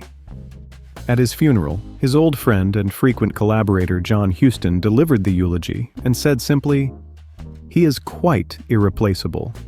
There will never be another like him." Inside Bogart's niche, alongside his cremated remains, rests a small gold whistle. It was a gift from his wife, Lauren Bacall, the young actress he had fallen in love with on their first film together. In To Have and Have Not in 1944, Bacall's character tells Bogart's character how to get her attention. The line became one of the most famous in cinema history. The whistle was Bacall's parting gift, her own private nod to where their love story had begun, 13 years and 4 films earlier. Over to Forest Lawn, Hollywood Hills for one more stop, in the Court of Remembrance. Here lies Wladzio Valentino Liberace, known to the world simply by his surname. For decades, he was the highest-paid entertainer in the world, a distinction he held before Elvis, before Sinatra, before anyone in Las Vegas could match him. At his peak in the 1950s and 60s, he earned over $50,000 a week, an almost inconceivable sum for a live performer at the time. He was born in 1919 in the working-class suburbs of Milwaukee to an Italian father who played French horn in the Milwaukee Symphony, and a Polish mother who loved music and pushed her children to practice. Little Ladziu, as his family called him, was playing piano by age 4, giving concerts by 7, and had won a scholarship to the Wisconsin College of Music before he was a teenager. He was a serious classical pianist with real talent, good enough to perform with the Chicago Symphony. But he discovered early on that audiences responded more enthusiastically when he smiled at them, talked to them between pieces, and added a little showmanship. So he leaned into it. His act grew more outrageous with every passing year, sequined capes that weighed 200 pounds, candelabras the size of small trees atop gleaming grand pianos, mink-lined limousines that drove him onto stage, rings on every finger, a wink that told the audience he was in on the joke and loving every minute of it. His catchphrase, delivered with a dimpled smile whenever a critic panned his act, was, "I cried all the way to the bank." He held long-running residencies at the Las Vegas Hilton and other strip hotels, and his television specials drew enormous ratings throughout the 1960s and 70s. He opened the Liberace Museum in Las Vegas in 1979 to display his costumes, cars, pianos, and memorabilia, and it became one of the most visited attractions in the city, drawing more visitors in some years than the nearby Hoover Dam. His personal life was the subject of decades of rumor and tabloid speculation. In 1959, he sued the Daily Mirror in London for libel after the newspaper published a column implying he was homosexual. He testified under oath that he was not, and won the case. The damages were relatively small, but the principle mattered to him enormously. When he died on February 4, 1987, at age 67, the official cause was heart failure resulting from pneumonia. The Riverside County coroner, however, sought and obtained an autopsy, which confirmed that the underlying cause was complications of AIDS, specifically an opportunistic infection called cytomegalovirus pneumonia. The family resisted the finding publicly for some time. Liberace's death, along with Rock Hudson's 2 years earlier, was part of a painful turning point in American public awareness of the AIDS epidemic. Back to the desert, to Cathedral City and Desert Memorial Park, where Sonny Bono rests not far from Frank Sinatra. Salvatore Philip Bono had 2 separate careers, both remarkable. In the first, he worked as an assistant and errand runner for the legendary record producer Phil Spector, before marrying a young backup singer named Sherilyn Sarkisian, whom he renamed Cher. Together they recorded I Got You Babe in 1965, a song that became one of the defining singles of the decade. Sonny wrote and produced most of their material, building the act from scratch. By the early 1970s, they were hosting the Sonny and Cher Comedy Hour, one of the most watched shows on television, a variety hour built around their onstage bickering that made America laugh every week. Sonny played the lovable buffoon to Cher's deadpan cool, and the chemistry was irresistible. They divorced in 1975, and Sonny's entertainment career faded through the 1980s. He tried acting, tried producing, tried this and that, and nothing stuck. So he opened an Italian restaurant called Bono in Palm Springs. And then, in 1988, frustrated with city bureaucracy and parking regulations that he felt were killing the downtown business district, he decided to do something about it. He ran for mayor of Palm Springs. People laughed. He won. He turned out to be a natural politician, gregarious and sharp, with a talent for cutting through nonsense that the voters loved. From there, he ran for Congress in 1994 and won again, representing California's 44th district as a Republican. He served on the Judiciary Committee and became an advocate for intellectual property reform and copyright protection, a cause dear to him from his years as a songwriter. He was serving his second term when he went skiing with his family at Heavenly Mountain Resort in South Lake Tahoe on January 5, 1998. He hit a tree on a ski run and was killed on impact. He was 62. Cher, who had remained close to him despite the divorce and despite years of public sparring, delivered the eulogy at his funeral in Palm Springs. She wept through most of it, and at one point addressed his casket directly. Mary Bono, his widow, won the special election to succeed him in Congress and served for 7 terms. Back to Forest Lawn, Glendale, for one of the most bittersweet stories on the tour.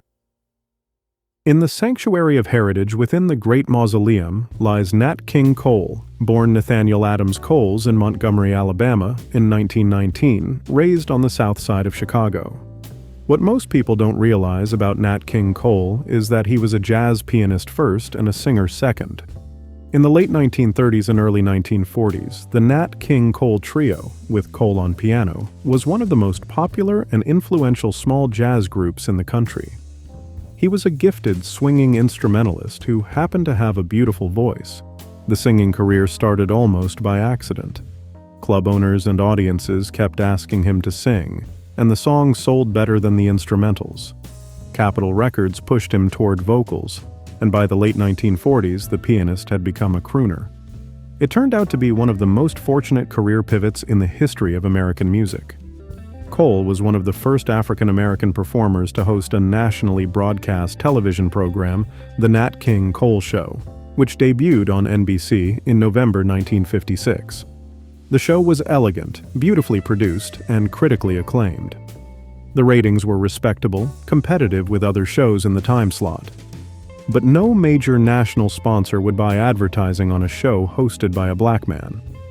NBC tried for a full year to find a national sponsor and failed. Max Factor considered it and backed away. Rheingold Beer said no.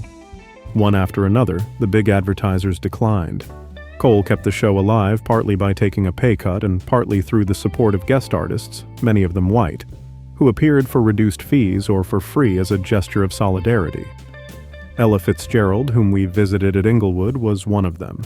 Tony Bennett, whom we'll visit shortly at Woodlawn, was another. It was not enough. The show was canceled after 64 episodes. Cole's response was characteristically gracious and characteristically cutting.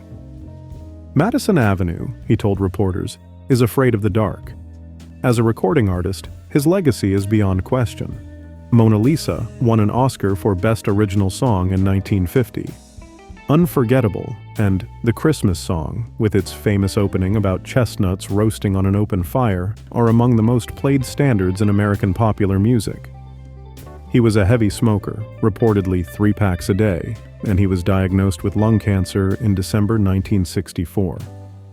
He died on February 15, 1965, at just 45, an enormous loss.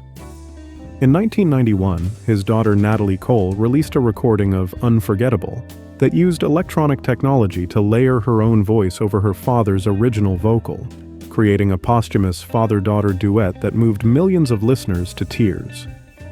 It won both the Grammy for Record of the Year and the Grammy for Album of the Year. To Holy Cross Cemetery in Culver City, California, a large Catholic cemetery where many of Hollywood's Catholic stars rest. Here we find Rita Hayworth. Born Margarita Carmen Cancino in Brooklyn in 1918, the daughter of a Spanish flamenco dancer and an American showgirl, she was performing on stage by the age of 6, partnered with her own father in a dance act that played nightclubs along the Mexican border. Columbia Pictures signed her in the mid-1930s, rechristened her Rita Hayworth, dyed her black hair auburn, and raised her hairline through electrolysis to give her a more classically American look. The transformation worked. By the early 1940s, she was one of the biggest movie stars in the world. Gilda, in 1946, made her a global sensation. The moment where she peels off a long black glove while performing a nightclub number became one of the most iconic scenes in film history. She was called the love goddess of the 1940s. American servicemen during World War II posted her photograph in their lockers, on the walls of their barracks, and in their cockpits. Her personal life, however, was turbulent. 5 marriages, including one to Orson Welles, with whom she had a daughter named Rebecca, and another to Prince Ali Khan, a son of the Aga Khan, one of the wealthiest men in the world at the time. None of the marriages lasted. In her 50s, she began showing symptoms that friends and the press attributed to alcoholism, memory loss, confusion, sudden rages. In 1980, she became one of the first public figures diagnosed with Alzheimer's disease, at a time when few Americans had even heard the term. Her daughter, Yasmin Aga Khan, took over her mother's care and became a passionate advocate for Alzheimer's research. Rita Hayworth's very public decline did more to raise awareness of the disease in the 1980s than almost any public health campaign of the era. She died on May 14, 1987, at the age of 68. President Ronald Reagan, who was himself later diagnosed with Alzheimer's, issued a public statement honoring her. A short drive back to Westwood Village Memorial Park in Los Angeles, and the single most visited grave in the cemetery. Marilyn Monroe rests in the Corridor of Memories, crypt number 24. Her name engraved simply in bronze with her dates, 1926 to 1962. There is always a fresh lipstick kiss on the marble. There are always flowers. Visitors come every day of the year, from every country in the world, and have done so without interruption since 1962. Her ex-husband, Joe DiMaggio, who was devastated by her death and blamed Hollywood for destroying her, arranged the funeral. He personally barred most of Hollywood from attending. Only about 30 people were allowed inside the chapel. For the next 20 years, 3 times a week, he had a dozen red roses delivered to this crypt at his own expense, without interruption, without fanfare, until the day he stopped. He never said why he stopped, and he never talked about her publicly. When DiMaggio himself died in 1999, his last words, according to his lawyer, were, "I'll finally get to see Marilyn." He is buried in San Francisco, not here. Monroe was born Norma Jean Mortensen in Los Angeles in 1926 and grew up in foster homes and an orphanage, a childhood so difficult that she rarely spoke about it even with close friends. She became the biggest movie star in the world, the most photographed woman alive, and a cultural icon whose image still sells products, covers magazines, and decorates walls 6 decades after her death. She was 36 when she died of an overdose of barbiturates at her home in Brentwood on August 4, 1962. The Los Angeles coroner ruled it a probable self-inflicted death, though theories and counter-theories have circulated ever since, involving everyone from the Kennedys to the Mafia. She was the most famous woman in the world at that moment. Her films include Some Like It Hot, which many critics consider the greatest comedy ever made, The 7-Year Itch, Gentlemen Prefer Blondes, and The Misfits, her final completed film, made alongside Clark Gable, whom we visited earlier at Forest Lawn. Gable died 10 days after filming ended. Monroe followed 18 months later. They rest now in the same city, a few miles apart, the king and the goddess. South down the coast to Corona del Mar, California, a quiet beachside community in Orange County. On a bluff with a view of the Pacific sits Pacific View Memorial Park. Here lies Marion Robert Morrison, known to the world as John Wayne, the Duke. He made over 170 films across 5 decades, from Stagecoach in 1939, which made him a star, through Sands of Iwo Jima, The Searchers, and The Quiet Man, to The Shootist in 1976, his last picture, in which he played a gunfighter dying of cancer. The role turned out to be grimly prophetic. Wayne won the Academy Award for Best Actor for True Grit in 1969, playing the one-eyed, whiskey-soaked U.S. Marshal Rooster Cogburn. He had been passed over so many times that even he seemed surprised when his name was called. His real name was Marion, which his parents had given him after a Revolutionary War general, and which the young man found embarrassing in a rough-and-tumble Southern California childhood. A director at Fox Studios named Raoul Walsh renamed him John Wayne because the studio needed something that sounded strong and American on a marquee, and Marion Morrison just wouldn't do. Wayne himself reportedly had no say in the choice. Off-screen, Wayne was a towering physical presence, 6 feet 4 inches tall, with a rolling walk that became one of the most imitated mannerisms in cinema. He was also a chain smoker, as many as 5 packs a day at his worst. In 1964, he was diagnosed with lung cancer. Surgeons removed his entire left lung and 2 ribs.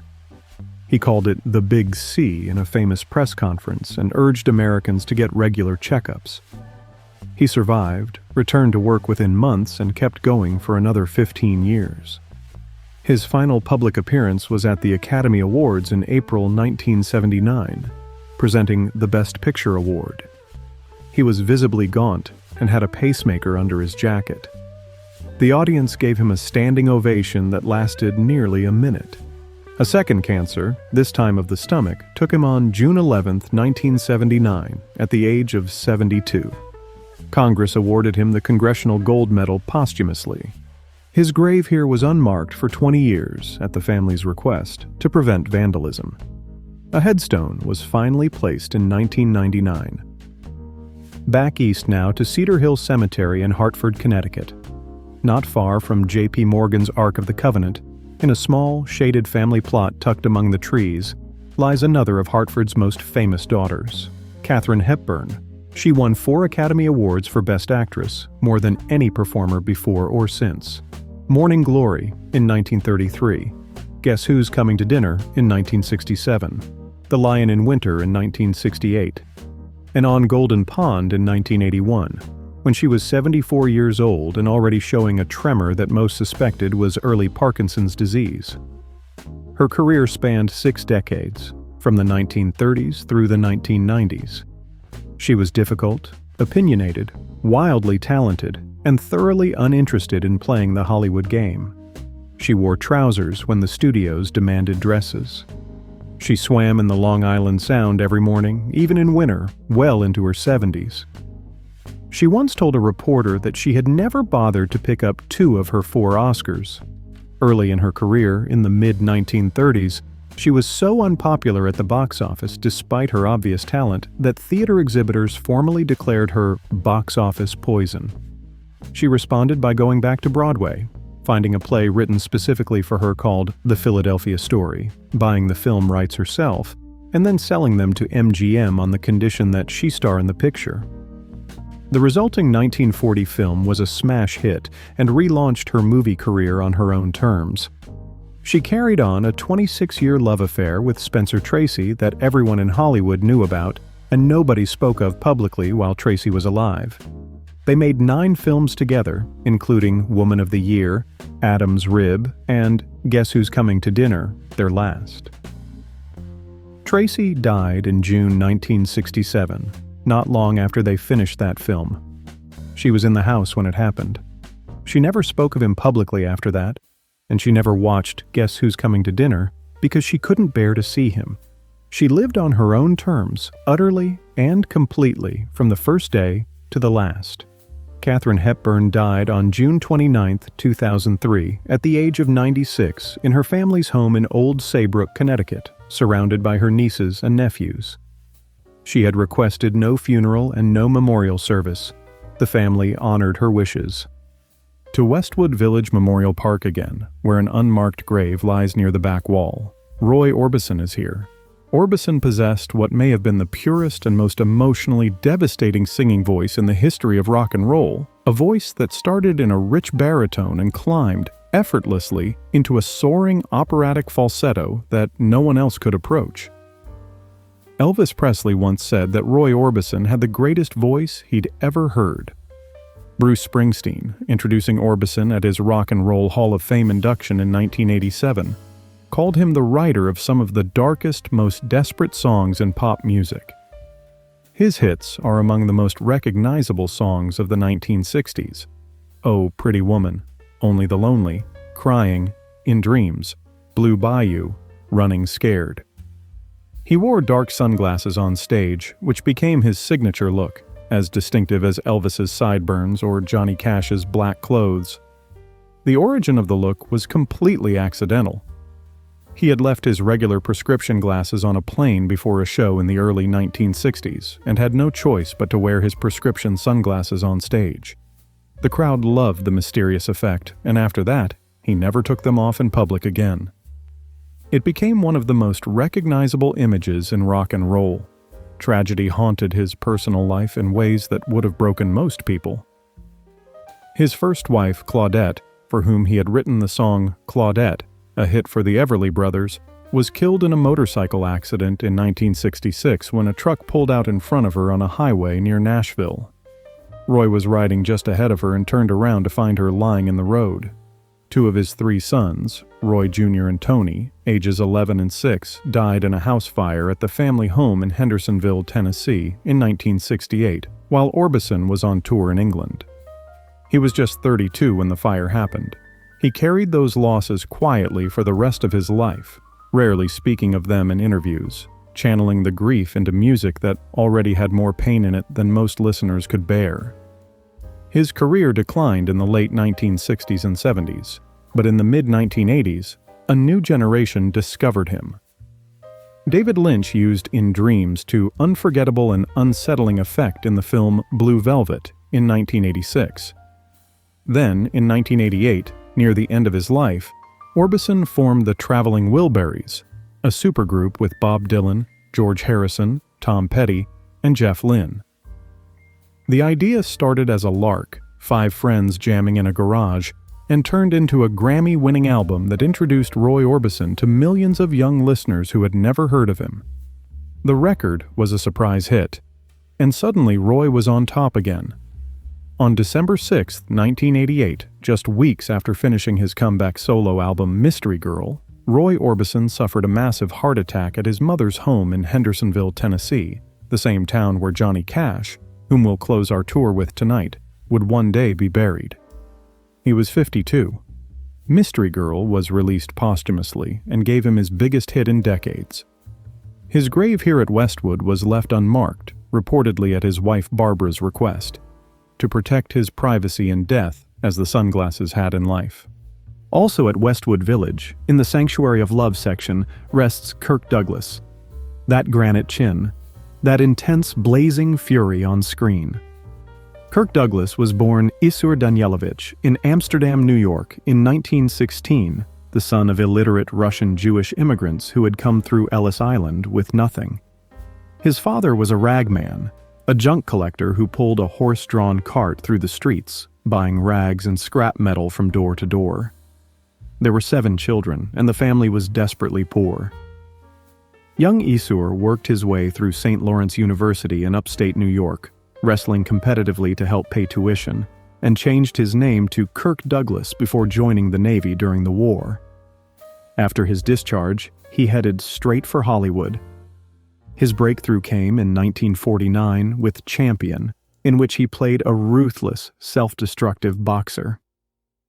The performance earned him the first of 3 Academy Award nominations.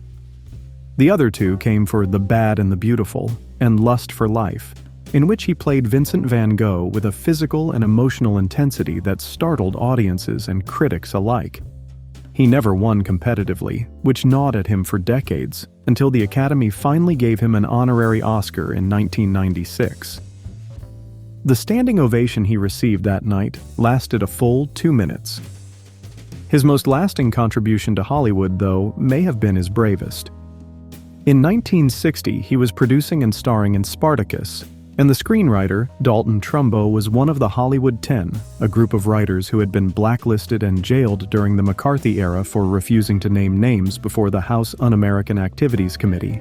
For over a decade, Trumbo and other blacklisted writers had been forced to work under pseudonyms or front names, ghostwriting scripts for a fraction of their true value. Douglas made a decision that could have ended his career. He publicly credited Trumbo by his real name in the film's opening titles, effectively shattering the blacklist. President John F. Kennedy crossed a picket line of protesters to see Spartacus at its Washington premiere, lending further weight to the end of that dark chapter. Kirk Douglas wrote about it years later in his autobiography, The Ragman's Son, one of the most honest and unflinching memoirs any Hollywood star has ever published. In his later years, Douglas and his second wife, Anne, became major philanthropists, giving away more than $100 million to hospitals, schools, and the city of Los Angeles, including a major donation to build playgrounds in underserved neighborhoods. His son, Michael Douglas, became one of the biggest movie stars of the 1980s and 90s. Kirk suffered a devastating stroke in 1996 at the age of 79 that left him with severely impaired speech. He fought his way back, relearned how to talk, and continued to write books and make occasional public appearances for the next 24 years. He died on February 5, 2020, at the extraordinary age of 103. Across Los Angeles to Inglewood Park Cemetery, where Ella Fitzgerald rests in a private family vault. The First Lady of Song sang for nearly 60 years and won 13 Grammy Awards and the National Medal of Arts. She was discovered in 1934, at the age of 17, at an amateur night at the Apollo Theater in Harlem. She had been planning to dance. At the last moment, intimidated by the dance act ahead of her, she decided to sing instead. She sang a song associated with Connie Boswell, and she won the contest. Before her discovery, she had been homeless, sleeping in shelters and on the streets of Harlem, orphaned and alone. Her mother had died in a car accident, and the young Ella had been sent to a reformatory, from which she eventually ran away. The Apollo contest changed everything. Within a year, she was recording with Chick Webb's orchestra. Within 5 years, she had her first #1 hit. Her Great American Songbook recordings, a monumental series of albums in which she devoted an entire record to the work of a single composer, covering the catalogs of Gershwin, Cole Porter, Duke Ellington, Irving Berlin, Rodgers and Hart, and others, are considered the definitive interpretations of those bodies of work. Musicians, critics, and other singers regard them as the gold standard against which all other vocal interpretations are measured. Her duets with Louis Armstrong are among the happiest records ever made, two voices that seemed to be having the time of their lives every time they sang together. Ella could scat sing with an improvisational genius that rivaled any jazz instrumentalist. She could swing, she could croon, she could belt, and she could do it all in a single concert. In her later years, she suffered from diabetes so severe that both of her legs were amputated below the knee. She withdrew from public life but continued to be honored. She died at her home in Beverly Hills on June 15, 1996, at the age of 79. Her voice, at its best, had no visible effort to it at all. She made the impossible sound easy, and she did it night after night for 60 years. Downtown Los Angeles, to the Cathedral of Our Lady of the Angels, the striking modern cathedral of glass and concrete, designed by the Spanish architect José Rafael Moneo, which replaced the earthquake-damaged St. Vibiana's in 2002. In a crypt within the cathedral's mausoleum rests Eldred Gregory Peck, known to the world as Gregory Peck. His performance as Atticus Finch in To Kill a Mockingbird in 1962 won him the Academy Award for Best Actor, and was later named by the American Film Institute as the greatest hero in the history of American cinema. Harper Lee, who wrote the novel, said that Peck so perfectly embodied the character that she could no longer separate the man from the role. They remained friends for the rest of her life. Peck brought a quiet, unshakable moral gravity to every role he played. Roman Holiday with Audrey Hepburn, whom we'll visit shortly in Switzerland. The Guns of Navarone. 12 O'Clock High. Gentleman's Agreement, which tackled anti-Semitism in post-war America. Cape Fear, in which he played against type as an embattled lawyer menaced by Robert Mitchum. He was a lifelong liberal, active in the Democratic Party, outspoken on civil rights at a time when that cost you fans, and served for many years as chairman of the American Cancer Society. He and Hepburn remained close friends for the rest of their lives. Two people whose on-screen chemistry in Roman Holiday had been so natural that audiences assumed they were in love. They weren't, but the friendship was real and deep. When she died in January 1993, Peck was one of the first to speak publicly about her loss. When he died, 10 years later, of natural causes on June 12, 2003, at the age of 87, the funeral was held at this very cathedral. Brock Peters, the actor who had played Tom Robinson, the falsely accused black man defended by Atticus Finch in To Kill a Mockingbird, wept openly through the eulogy. It was one of those moments where the line between a movie and real life simply disappears. To Woodlawn Cemetery in the Bronx once more, where the recently departed Tony Bennett rests in a columbarium niche. Anthony Dominic Benedetto was born in Astoria, Queens, in 1926, the son of a grocer who had emigrated from southern Italy. He grew up singing and painting, two arts he would pursue for the rest of his long life. He served as an infantryman in the final push through Germany in World War II, and when he came home, he took his vocal skills to the nightclubs of New York. Bob Hope heard him in 1949 and asked him to open for his show at the Paramount Theater, but suggested he shorten his stage name. Benedetto became Bennett. His early career produced one of the most durable songs in American popular music, I Left My Heart in San Francisco, recorded in 1962. The city of San Francisco later made it an official city anthem. Bennett's career dipped in the 1970s, a victim of changing musical tastes and personal struggles. His comeback in the 1990s was masterminded by his son Danny, who became his manager and got him booked on MTV Unplugged. The resulting album won the Grammy for Album of the Year in 1995, introducing Tony Bennett to an entirely new generation of listeners who were young enough to be his grandchildren. In his 80s and 90s, he recorded a series of duet albums with Lady Gaga, Diana Krall, Amy Winehouse, and other contemporary artists. Bennett was diagnosed with Alzheimer's disease in 2016 but continued to perform into his mid-90s, relying on musical instinct so deeply embedded that the disease could not reach it. He gave his final public concert at Radio City Music Hall with Lady Gaga in August 2021, 2 nights after his 95th birthday. He died on July 21, 2023, at 96. Now we take a flight across the Atlantic, to a village so quiet you can hear the church bells from any corner of it. Tolochenaz is in the canton of Vaud, in French-speaking Switzerland, a small farming community with vineyards running down to the shore of Lake Geneva. The cemetery has barely more than 100 graves. A modest wooden cross among the Swiss family plots bears the name Audrey Hepburn. She lived here for the last 30 years of her life, at a farmhouse she called La Paisible, the Peaceful. She had found exactly the kind of life the name promised: gardening, cooking, raising her sons, and walking her Jack Russell Terriers along the lake. Audrey Hepburn was born in Belgium in 1929 to a British father and a Dutch baroness. She spent part of her childhood under Nazi occupation in the Netherlands, a period of hunger and fear that never left her. After the war, she studied ballet and then turned to acting, arriving in Hollywood for her first major film, Roman Holiday, in 1953. She won the Oscar for Best Actress. She was nominated 4 more times for Sabrina, The Nun's Story, Breakfast at Tiffany's, and Wait Until Dark. She retired from acting in 1967, largely to raise her family. In the final years of her life, she served as a Goodwill Ambassador for UNICEF, traveling to Ethiopia, Bangladesh, Sudan, and other places where children were suffering, using her fame to draw the world's attention. She was diagnosed with a rare form of appendiceal cancer in the fall of 1992 and died at home on January 20, 1993, at the age of 63.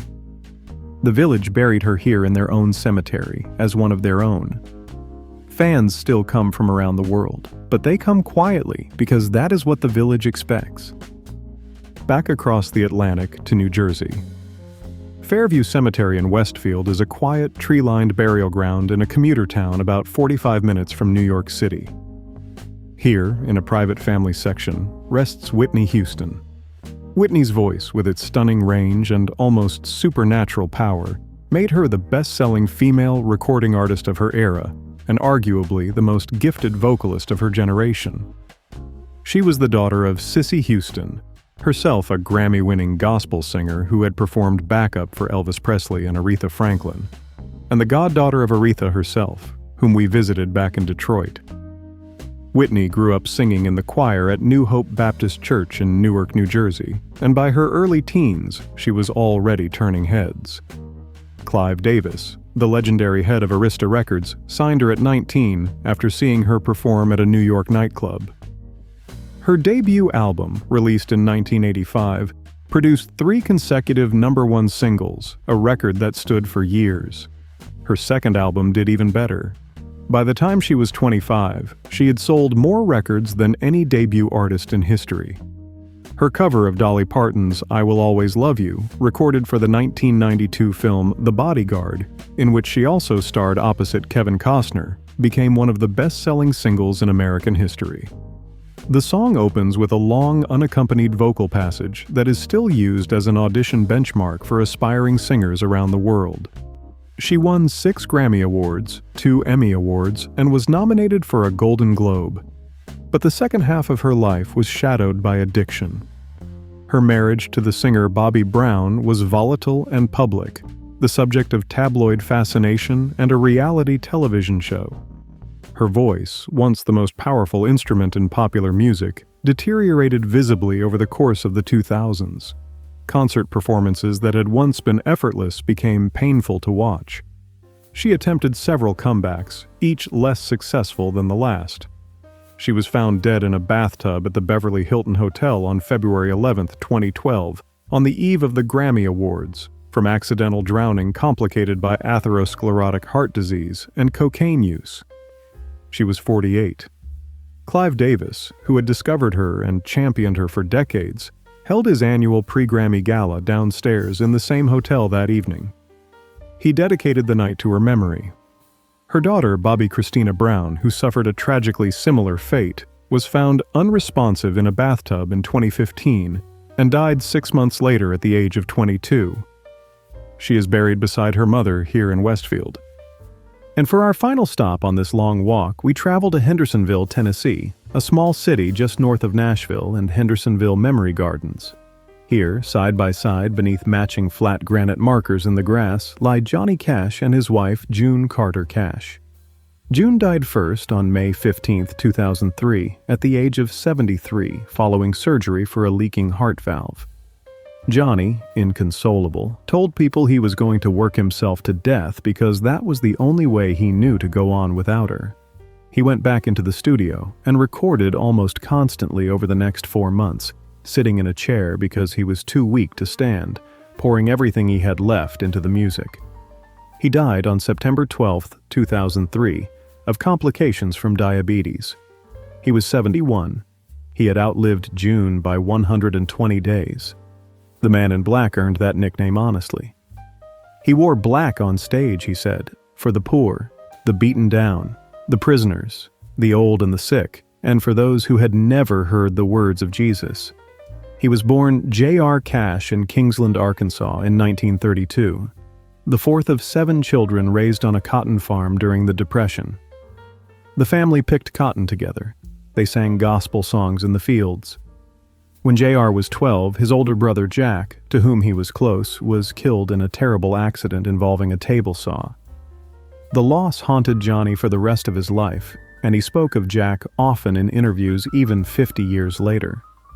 He joined the Air Force after high school, learned to play guitar on a base in Landsberg, Germany, the same town where Hitler had written Mein Kampf in prison, and came home to Memphis in 1954 and walked into Sun Records, where a quiet local radio engineer named Sam Phillips was already recording Elvis Presley, Jerry Lee Lewis, Carl Perkins, and Roy Orbison, whom we visited earlier this evening at Westwood Village.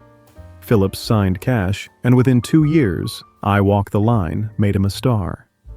Over the next 5 decades, he recorded live albums at Folsom Prison and San Quentin that became landmarks in American music, not just for the performances, but for the compassion Cash brought to the inmates he sang for. He married June Carter in 1968, after years of public courtship and private struggle with amphetamine addiction that had nearly killed him. June helped save his life, and together they became country music's first couple. In the 1990s, after years of declining record sales and a bitter split with his label, Cash was rescued by an unlikely figure.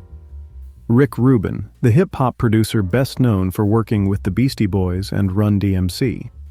Rubin signed Cash to his American Recordings label and stripped the production down to just a man, a guitar, and a microphone.